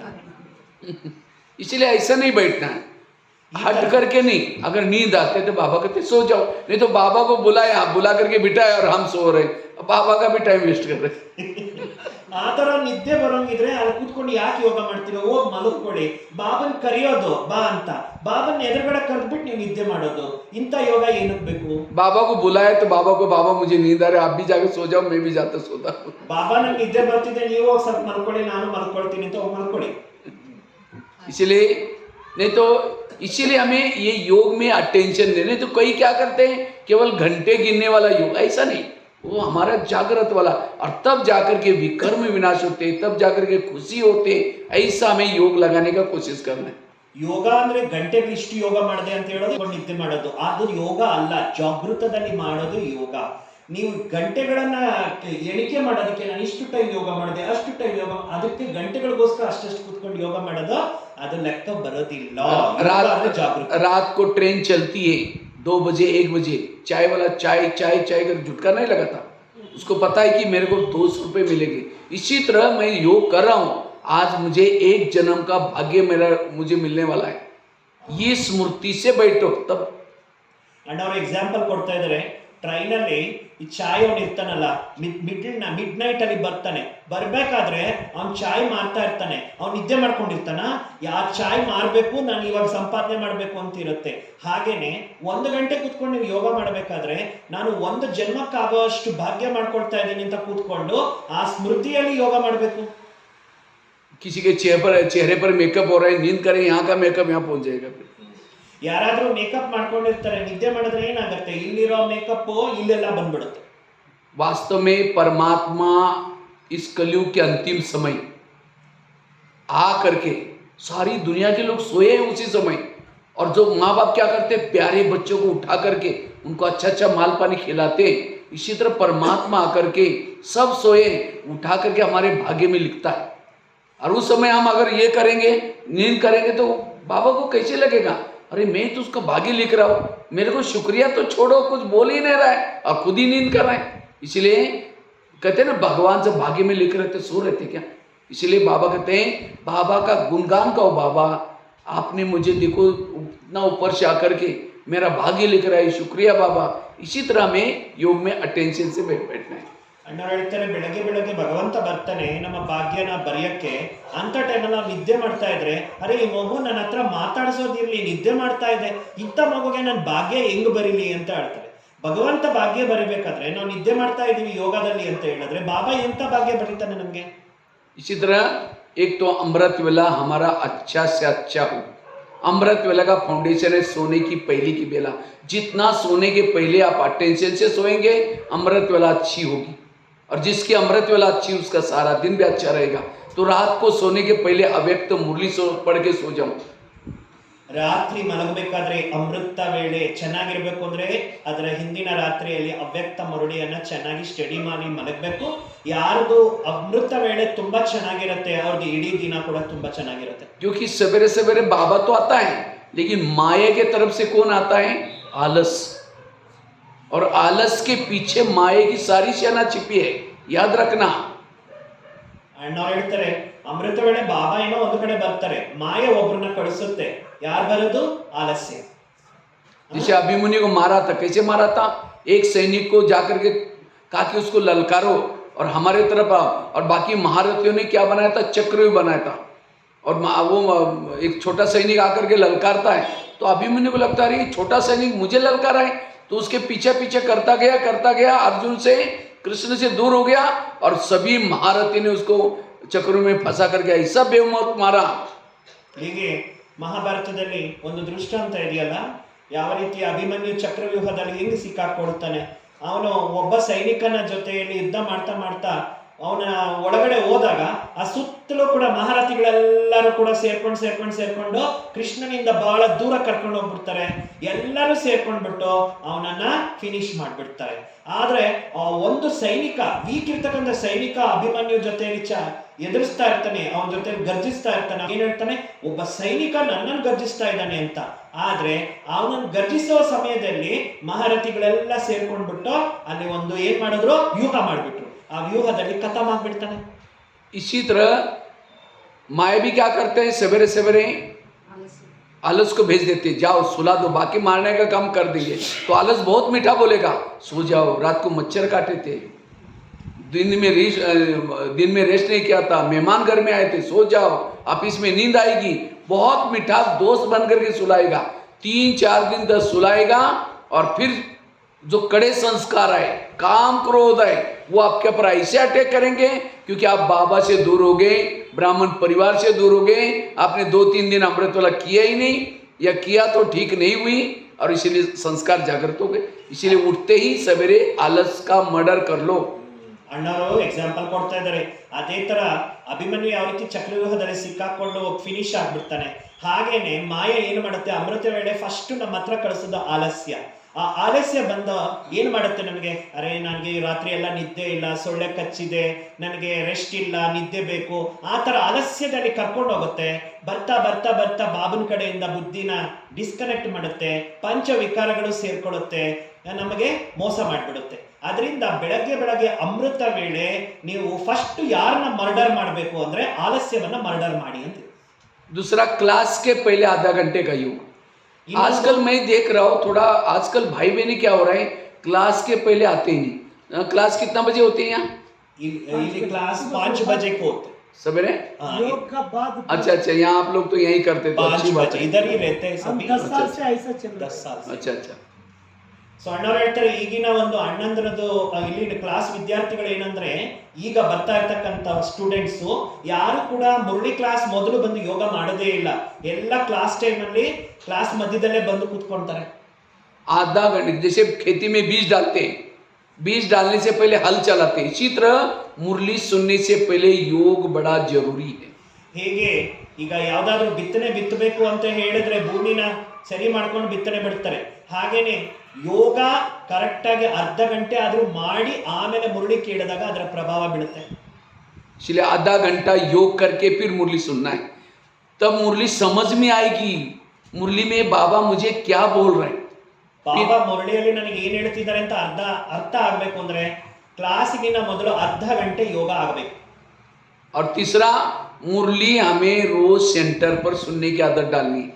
ಮುರಳಿ ಪ್ರತಿದಿನ ಸೆಂಟ್ರಲ್ಲೇ ಬಂದು ಕೇಳುವಂತ ಅಭ್ಯಾಸನ ಎಲ್ಲರೂ ಕೂಡ ಮಾಡ್ಕೊಂಡಿರ್ಬೇಕು. आजकल कई ऑनलाइन में सुनना शुरू करते हैं। ಈಗಿನ ದಿನಗಳಲ್ಲಿ ಎಲ್ಲರೂ ಆನ್ಲೈನ್ ಮುರಳಿ ಕೇಳೋ ಅಭ್ಯಾಸ ಮಾಡ್ಕೊಂಡು ಬಿಟ್ಟಿದ್ದಾರೆ. ऑनलाइन में मुरली सुनेगा, उसकी पूजा भी ऑनलाइन से हो जाएगी। ಅಣ್ಣವ್ರ ಎಕ್ಸಾಂಪಲ್ ಕೊಡ್ತಾರೆ, ನೀವು ಮುರಳಿ ಆನ್ಲೈನ್ ಅಲ್ಲಿ ಕೇಳಿದ್ರೆ ನಿಮಗೆ ಪೂಜಾ ಮಾಡೋ ಪೂಜಾರಿಗಳು ಕೂಡ ನಿಮ್ಗೆ ಆನ್ಲೈನ್ ಅಲ್ಲೇ ಪೂಜೆ ಮಾಡ್ತಾರೆ. आजकल मंदिर में कम लोग जाते हैं, वहाँ से ज्योति मोबाइल में या टीवी में निकालेंगे, आरती उतारेंगे, क्लिक करेंगे लड्डू चढ़ेगा, क्लिक करेंगे अगरबत्ती जलेगी, क्लिक करेंगे तिलक भी लग जाएगा। ये क्लिक वाले लड्डू से खुशबू थोड़ी आएगी। ಅಣ್ಣವ್ರು ಹೇಳ್ತಾರೆ, ಈಗ ಆನ್ಲೈನ್ ಮೂಲಕ ಭಕ್ತಿ ಮಾಡ್ತಾರೆ, ಪೂಜೆ ಮಾಡ್ತಾರೆ, ಕ್ಲಿಕ್ ಮಾಡ್ತಾರೆ, ಗಂಟೆ ಹೊಡೆಯುತ್ತೆ, ಕ್ಲಿಕ್ ಮಾಡ್ತಾರೆ, ಹೂವು ಬೀಳುತ್ತೆ, ಕ್ಲಿಕ್ ಮಾಡ್ತಾರೆ, ಲಡ್ಡೂನ ನೈವೇದ್ಯ ಮಾಡ್ತಾರೆ. ಕ್ಲಿಕ್ ಮಾಡಿ ಮೊಬೈಲ್ ಮೂಲಕ ಲಡ್ಡು ಏನಾದರೂ ನಿಮ್ಗೆ ಸುಗಂಧ ಕೊಡುತ್ತಾ? इसलिए कोशिश करके, ये तो उस समय चलो था, कोरोना के समय बात अलग है, लेकिन अभी तो कोई कोरोना नहीं, कुछ नहीं। तो अभी बाबा कभी कहते थे आगे चल करके ब्राह्मणों का झाड़ हिलेगा, तो मैं सोचता था ब्राह्मणों का झाड़ कैसे हिलेगा। अब पता चला कोरोना काल आ गया, मुरलिया सेंटर पर सारे बंद हो गए। उसके बाद बहनों ने क्या किया, ऑनलाइन में शुरू किया। जब कोरोना चला गया तो उनको वही आदत लगी, उनको लगता है पैसा बच जाएगा, सेंटर में स्कूटर में जाना पड़ता है, पेट्रोल मेहनत जलाना कम हो पड़ता है। मेहनत लेकिन अगर पेट्रोल को बचाने के चक्कर में वहां सुनेंगे, माया ऐसी लपेट लेगी, क्योंकि इसके अंदर माया भी बैठी है। ಅಣ್ಣವರೇ ಹೇಳ್ತಾ ಇದ್ದಾರೆ, ಈ ಕರೋನಾ ಟೈಮ್ನಲ್ಲಿ ಆ ರೀತಿ ಒಂದು ಸಿಸ್ಟಮ್ ಇತ್ತು, ಓಕೆ. ಈ ಕರೋನಾ ಎಲ್ಲ ಬಂದಾಗ್ಬಿಟ್ಟಿದೆ, ಆದ್ರೆ ಕೂಡ ಎಷ್ಟೋ ಜನ ಏನ್ ಮಾಡಿದ್ದಾರೆ ಅಂತ ಹೇಳಿದ್ರೆ, ದುಡ್ಡು ಖರ್ಚಾಗೋದು ಮಿಕ್ಕತ್ತೆ, ಪೆಟ್ರೋಲ್ಗೆ ಖರ್ಚು ಮಾಡೋ ದುಡ್ಡು ಮಿಕ್ಕತ್ತೆ, ಆಟೋಗೆ ಖರ್ಚಿಡೋದು ದುಡ್ಡು ಮಿಕ್ಕತ್ತೆ ಅಂತ ಹೇಳ್ಬಿಟ್ಟು ಅವ್ರಿಗೆ ಅವ್ರು ಏನ್ ಮಾಡ್ಕೊಂಡ್ ಬಿಟ್ಟಿದ್ದಾರೆ, ಮೊಬೈಲಲ್ಲೇ ಮುರಳಿ ಕೇಳಕ್ಕೆ ಸ್ಟಾರ್ಟ್ ಮಾಡ್ಬಿಟ್ಟಿದ್ದಾರೆ. ಈ ಮಾಯೆ ಏನ್ ಮಾಡಿದೆ ಅಂದ್ರೆ ಮೆತ್ತಗೆ ತನ್ನ ವಶದಲ್ಲಿ ಆ ತರ ಸಿಕ್ಕಾಕಿಸ್ಕೊಂಡ್ಬಿಟ್ಟಿದೆ. ಮೊಬೈಲಲ್ಲೇ ಮಾಯೆ ಎಷ್ಟಿದೆ. आज संस्कार हमारे खत्म नहीं हुए, संस्कार अंदर है। उस संस्कार को थोड़ा भी भोजन मिल जाएगा, दोबारा संस्कार जागृत हो जाएंगे। इसलिए कई हमने देखा माता आज ज्ञान से चली गई, कई कुमारों ने शादी कर दी, कई तो ढीले हो गए, ये सब इसलिए इससे बच करके रहना मुश्किल से बाबा मिला हुआ है। इसलिए जो मम्मा ने, बाबा ने, दादियों ने जो हमारी पढ़ाई का प्रबंध किया है, उस प्रमाण चलना है। ಹೀಗೆ ಅಣ್ಣವರೇ ಹೇಳ್ತಾರೆ, ಹಿಂದೆ ನಾವು ಕೇಳ್ತಾ ಇದ್ವಿ ಮಾಯೆ ಬಂದ್ಬಿಟ್ಟು ಮರನ ಅಲುಗಾಡಿಸುತ್ತೆ ಅಂತ. ನಾನು ಅನುಭವ ಮಾಡಿದೆ ಹೇಗೆ ಅಲುಗಾಡಿಸ್ತಾರೆ ಅಂತ. ಕರೋನಾ ಟೈಮಲ್ಲಿ ಎಷ್ಟು ಜನನ್ನ ಮಾಯೆ ಅಲುಗಾಡಿಸ್ಬಿಟ್ಟಿದೆ. ಎಷ್ಟೋ ಜನ ಮಾತೆಯರು ಕ್ಲಾಸ್ ಬಿಟ್ಬಿಟ್ಟು ಆಚೆ ಪ್ರಪಂಚಕ್ಕೆ ಹೋಗ್ಬಿಟ್ಟಿದ್ದಾರೆ, ಕುಮಾರಿಯರು ಹೊರಟೋಗ್ಬಿಟ್ಟಿದ್ದಾರೆ. ಎಷ್ಟೋ ಜನ ಹಲ್ಚಲಲ್ಲಿ ವಾಪಸ್ ಪ್ರಪಂಚಕ್ಕೆ ಹೊರಟೋಗ್ಬಿಟ್ಟಿದ್ದಾರೆ. ಮಮ್ಮ ಬಾಬಾ ಅವರೆಲ್ಲ ನಮಗೆ ಏನೋ ಒಂದು ಫೌಂಡೇಶನ್ ಹಾಕಿದ್ರು, ಮುರಳಿ ಸಿಸ್ಟಮ್. ಆ ಸಿಸ್ಟಮ್ ಇಂದ ಯಾರು ಕೂಡ ವಂಚಿತರಾಗಬೇಡಿ. संगठन के हमको योग कब मिलता है? अमृत वाला तो घरों में करते हैं, बाकी समय तो, लेकिन केवल क्लास के पहला का योग ही हमारा संगठन। लकड़ियां जल रहे, एक गीली लकड़ी डालो, वो भी जलना शुरू हो जाएगी। ಅಣ್ಣವ್ರು ಹೇಳ್ತಾ ಇದ್ದಾರೆ, ಸಂಘಟನೆ ಯೋಗ ಯಾವಾಗ ಸಿಗುತ್ತೆ? ಅಮೃತ ವೇಳೆಯಲ್ಲಿ ಎಲ್ಲರೂ ನಿಮ್ಮ ಮನೆಗಳಲ್ಲಿ ಯೋಗ ಮಾಡ್ಕೊಳ್ತೀರಾ. ಅಟ್ಲೀಸ್ಟ್ ಕ್ಲಾಸ್ ಟೈಮ್ ಅಲ್ಲಿ ಅರ್ಧ ಗಂಟೆ ಮೊದಲು ಬಂದು ಯೋಗ ಮಾಡಿದಾಗ ಆವಾಗಾದ್ರೂ ಸಂಘಟನೆಯ ಯೋಗ ಸಿಗುತ್ತೆ. ಯಾವ್ದಾದ್ರೂ ಒಂದು ಇಷ್ಟು ಕೋಲುಗಳು ಎತ್ಕೊಂಡ್ಬಿಟ್ಟು ಬೆಂಕಿ ಹಾಕಿರ್ತೀರಾ, ಹಸಿಯಾಗಿರ್ತಕ್ಕಂಥ ಕೋಲ್ ಅದ್ರಲ್ಲಿ ಹಾಕಿ ಅದು ಕೂಡ ಅದ್ರ ಜೊತೆಯಲ್ಲಿ ಉರಿಯಕ್ಕೆ ಸ್ಟಾರ್ಟ್ ಆಗುತ್ತೆ. इसलिए हमें, क्योंकि संगठन में योग करने से सेंटर का वायुमंडल बन जाता है और हमारी भी क्या होते हैं, उसके अंदर ऊर्जा बढ़ जाती है। इसलिए कोशिश करके हमें क्लास के पहले योग जरूर करना है और मुरली सेंटर पर सुननी है। और जितना सेंटर पर मुरली सुनेंगे, बाबा को एक बार पूछा था दादियों ने, जब ब्रह्मा बाबा साकार में थे, बाबा त्रेतायुग वालों के लिए पढ़ाई का प्रबंध आप क्या करेंगे? उसके लिए मधुबन में हॉल बनाना पड़ेगा, किचन, डाइनिंग हॉल, आवास निवास। बाबा ने कहा नहीं बच्चे, 9 लाख क्लास के रेगुलर स्टूडेंट बनाओ, त्रेतायुग वालों के लिए पढ़ाई का प्रबंध मैं आगे चल करके जरूर करूंगा। ಅಣ್ಣವರು ಹೇಳ್ತಾ ಇದ್ದಾರೆ, ಹಿಂದೆ ಬ್ರಹ್ಮ ಬಾಬಾ ಟೈಮ್ನಲ್ಲಿ ದಾದಿಗಳು ಕೇಳ್ತಾ ಇದ್ರಂತೆ, ಬಾಬಾ ಈ ತ್ರೇತಾಯುಗದ ಆತ್ಮಗಳಿಗೆ ವ್ಯವಸ್ಥೆ ಎಲ್ಲಿ ಮಾಡೋದು ಅಂತ. ಇಲ್ಲ ಮಗು, ತ್ರೇತಾಯುಗದ ಆತ್ಮಗಳಿಗೆ ಅಷ್ಟು ವಿದ್ಯೆಯನ್ನು ಸರಿಯಾಗಿ ಓದೋದಿಲ್ಲ. ನೀನು 9 ಲಕ್ಷ ಆತ್ಮಗಳಿಗೋಸ್ಕರ ನೀನು ಪ್ರಬಂಧ ಮಾಡಬೇಕಾಗಿದೆ, ಕ್ಲಾಸು, ಮುರಳಿ ಕ್ಲಾಸು ಎಲ್ಲ ಬೇಕಾಗಿದೆ. ಬಾಕಿ ಎಲ್ಲಾನು ಕೂಡ ಆಟೋಮೆಟಿಕ್ ಅವರು 33 ಏನು ತ್ರೇತಾಯುಗದ 33 ಕೋಟಿ ಆತ್ಮಗಳಿದ್ದಾರೆ, ಅವ್ರಿಗೆ ಆಟೋಮೆಟಿಕ್ ಅವ್ರು ಬಂದ್ಬಿಡ್ತಾರೆ ಅಂತ. अभी बाबा ने प्रबंध किया है, पीसा पॉइंट चालू करेगी, फेसबुक, व्हाट्सएप, ये सब किसके लिए? त्रेतायुग वालों के लिए। ऑनलाइन यूट्यूब, आपको सत्युग में जाना है, त्रेता में जाना है? ಅಣ್ಣವ್ರು ಕೇಳ್ತಿದ್ದಾರೆ, ತ್ರೇತಾಯುಗದವ್ರಿಗೋಸ್ಕರ ಎಲ್ಲ ವ್ಯವಸ್ಥೆಗಳು ಇದೆ. ಪೀಸ್ ಆಫ್ ಮೈಂಡ್ ಚಾನಲ್ ಇಂದಾನೆ ಮುರಳಿ ಕೇಳೋದು, ಯೂಟ್ಯೂಬ್ ಅಲ್ಲೇ ಕ್ಲಾಸ್ ಕೇಳೋದು, ಎಲ್ಲಾನು ಕೂಡ ಮೊಬೈಲ್ ಮೂಲಕ ಕ್ಲಾಸ್ ಕೇಳೋದು. ಆದ್ರೆ ನಿಜವಾಗ್ಲೂ 9 ಲಕ್ಷದ ಆತ್ಮಗಳಿಗೆ ಪ್ರಬಂಧ ಬೇಕಾಗಿರೋದು, ಬೇರೆಯವ್ರಿಗೆ ಪ್ರಬಂಧ ಬೇಕಾಗಿಲ್ಲ. ಎಲ್ಲಾನು ಎಲ್ಲಿ ಬೇಕಾದ್ರೂ ಇದ್ದು ಅವ್ರು ಸ್ಟಡಿ ಮಾಡ್ತಾರೆ. इसलिए संगठन में रास कर रहे कृष्ण और राधा और चारों तरफ से गोप गोपिका, यह संगठन की मुरली। और सीता कहाँ बैठी है? अकेली रोती भी राम ये कर रहे हैं, वो रोता हुआ अकेला हुआ मुरली के यूट्यूब के सामने। ये होशियार तो बनेंगे लेकिन त्रेता में चले जाएंगे। इसलिए सम्मुख संगठन में मुरली सुनने वाले सत्युग में जाएंगे और ऑनलाइन में सुनने वाले सब, किसी की मजबूरी है, किसी का कुछ है, वो बात अलग है, लेकिन कोशिश करके हमें संगठन में आना है। ಅಣ್ಣವ್ರು ಹೇಳ್ತಾ ಇದ್ದಾರೆ, ರಾಜ್ ನುಡಿಸ್ತಾರಲ್ವಾ, ಗೋಪ ಗೋಪಿಕೆಯರು ಯಾವ ರೀತಿಯಲ್ಲಿ ಸಂಘಟನೆಯಲ್ಲಿ ಅವರೆಲ್ಲ ರಾಜ್ ಮಾಡ್ತಾ ಇರ್ತಾರೆ. ಅಂದ್ರೆ ಮುರಳಿಯನ್ನ ಯಾರು ಸಂಘಟನೆಯಲ್ಲಿ ಕೇಳ್ತಾರೆ ಅವರೆಲ್ಲ ಸತ್ಯುಗದಲ್ಲಿ ಬರ್ತಾರೆ.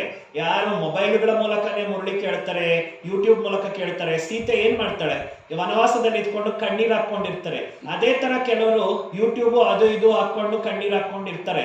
ಅಂತವರೆಲ್ಲ ಎಲ್ಲಿ ಬರ್ತಾರೆ, ತ್ರೇತಾಯುಗದಲ್ಲಿ ಬರ್ತಕ್ಕಂತಹ ಆತ್ಮಗಳು ಅಂತಿದ್ದಾರೆ. एक भील था एकलव्य, द्रोणाचार्य के पास आता है, कहते मुझे नंबर 1 चाहिए. तो कहा कि मैं अर्जुन से भी होशियार हूँ. उसने कहा तुम तो कभी, तुम्हारा गुरु कौन है? कहता आप ही मेरे गुरु.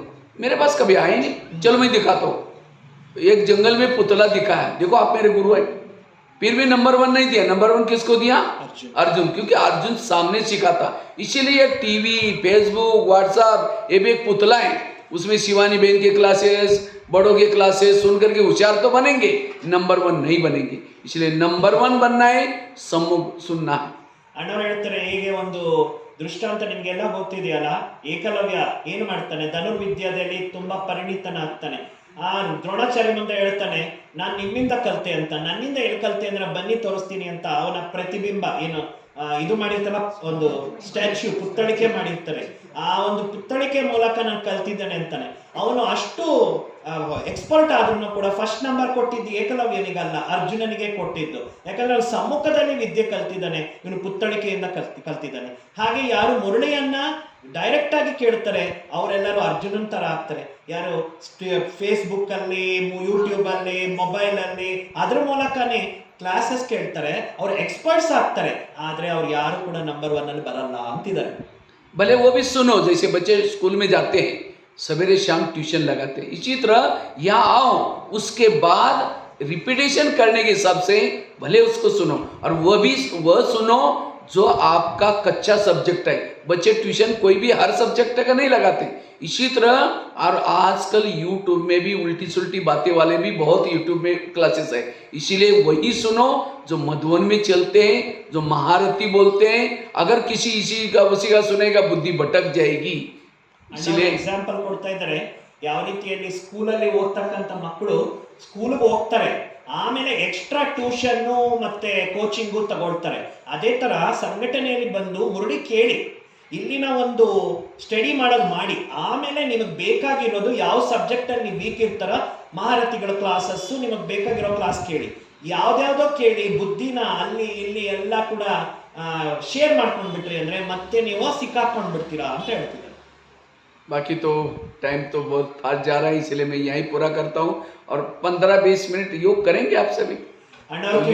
योग करके एक दृश्य हम लेंगे और उस दृश्य के अनुसार योग करेंगे. जो बुद्धि को एक मैं दृश्य दूंगा वैसे चलेंगे योग. ಈಗ ಸಮಯದ ಅಭಾವದಿಂದ ನಾವೆಲ್ಲರೂ ಕೂಡ ಇನ್ನು 15 ನಿಮಿಷ ಇದೆ. ಈ 15 ನಿಮಿಷ ನಾವೆಲ್ಲರೂ ಬುದ್ಧಿಯ ಮೂಲಕ ಯೋಗದ ಅನುಭವ ಮಾಡೋಣ. ಎಲ್ಲರೂ ಕೂಡ ಯೋಗ ಸ್ಥಿತಿಯಲ್ಲಿ. तो सभी को समझ में आया योग का, कैसे बैठ करके योग करना है, बुद्धि क्या है, मन क्या है. मोबाइल का एग्जांपल दिया, तार को डालना निकालना नहीं, बहुत सरल भाषा में जो हमने खुद किए हैं वो अनुभव के आधार से अब बताएं. ನಾನು ನಿಮಗೆ ನನ್ನ ಅನುಭವದ ಆಧಾರದ ಮೇಲೆ ಇಷ್ಟು ವಿಷಯಗಳನ್ನ ಹಂಚ್ಕೊಂಡಿದ್ದೀನಿ. ಮೊಬೈಲ್ ಎಕ್ಸಾಂಪಲ್ ಕೊಟ್ಟೆ,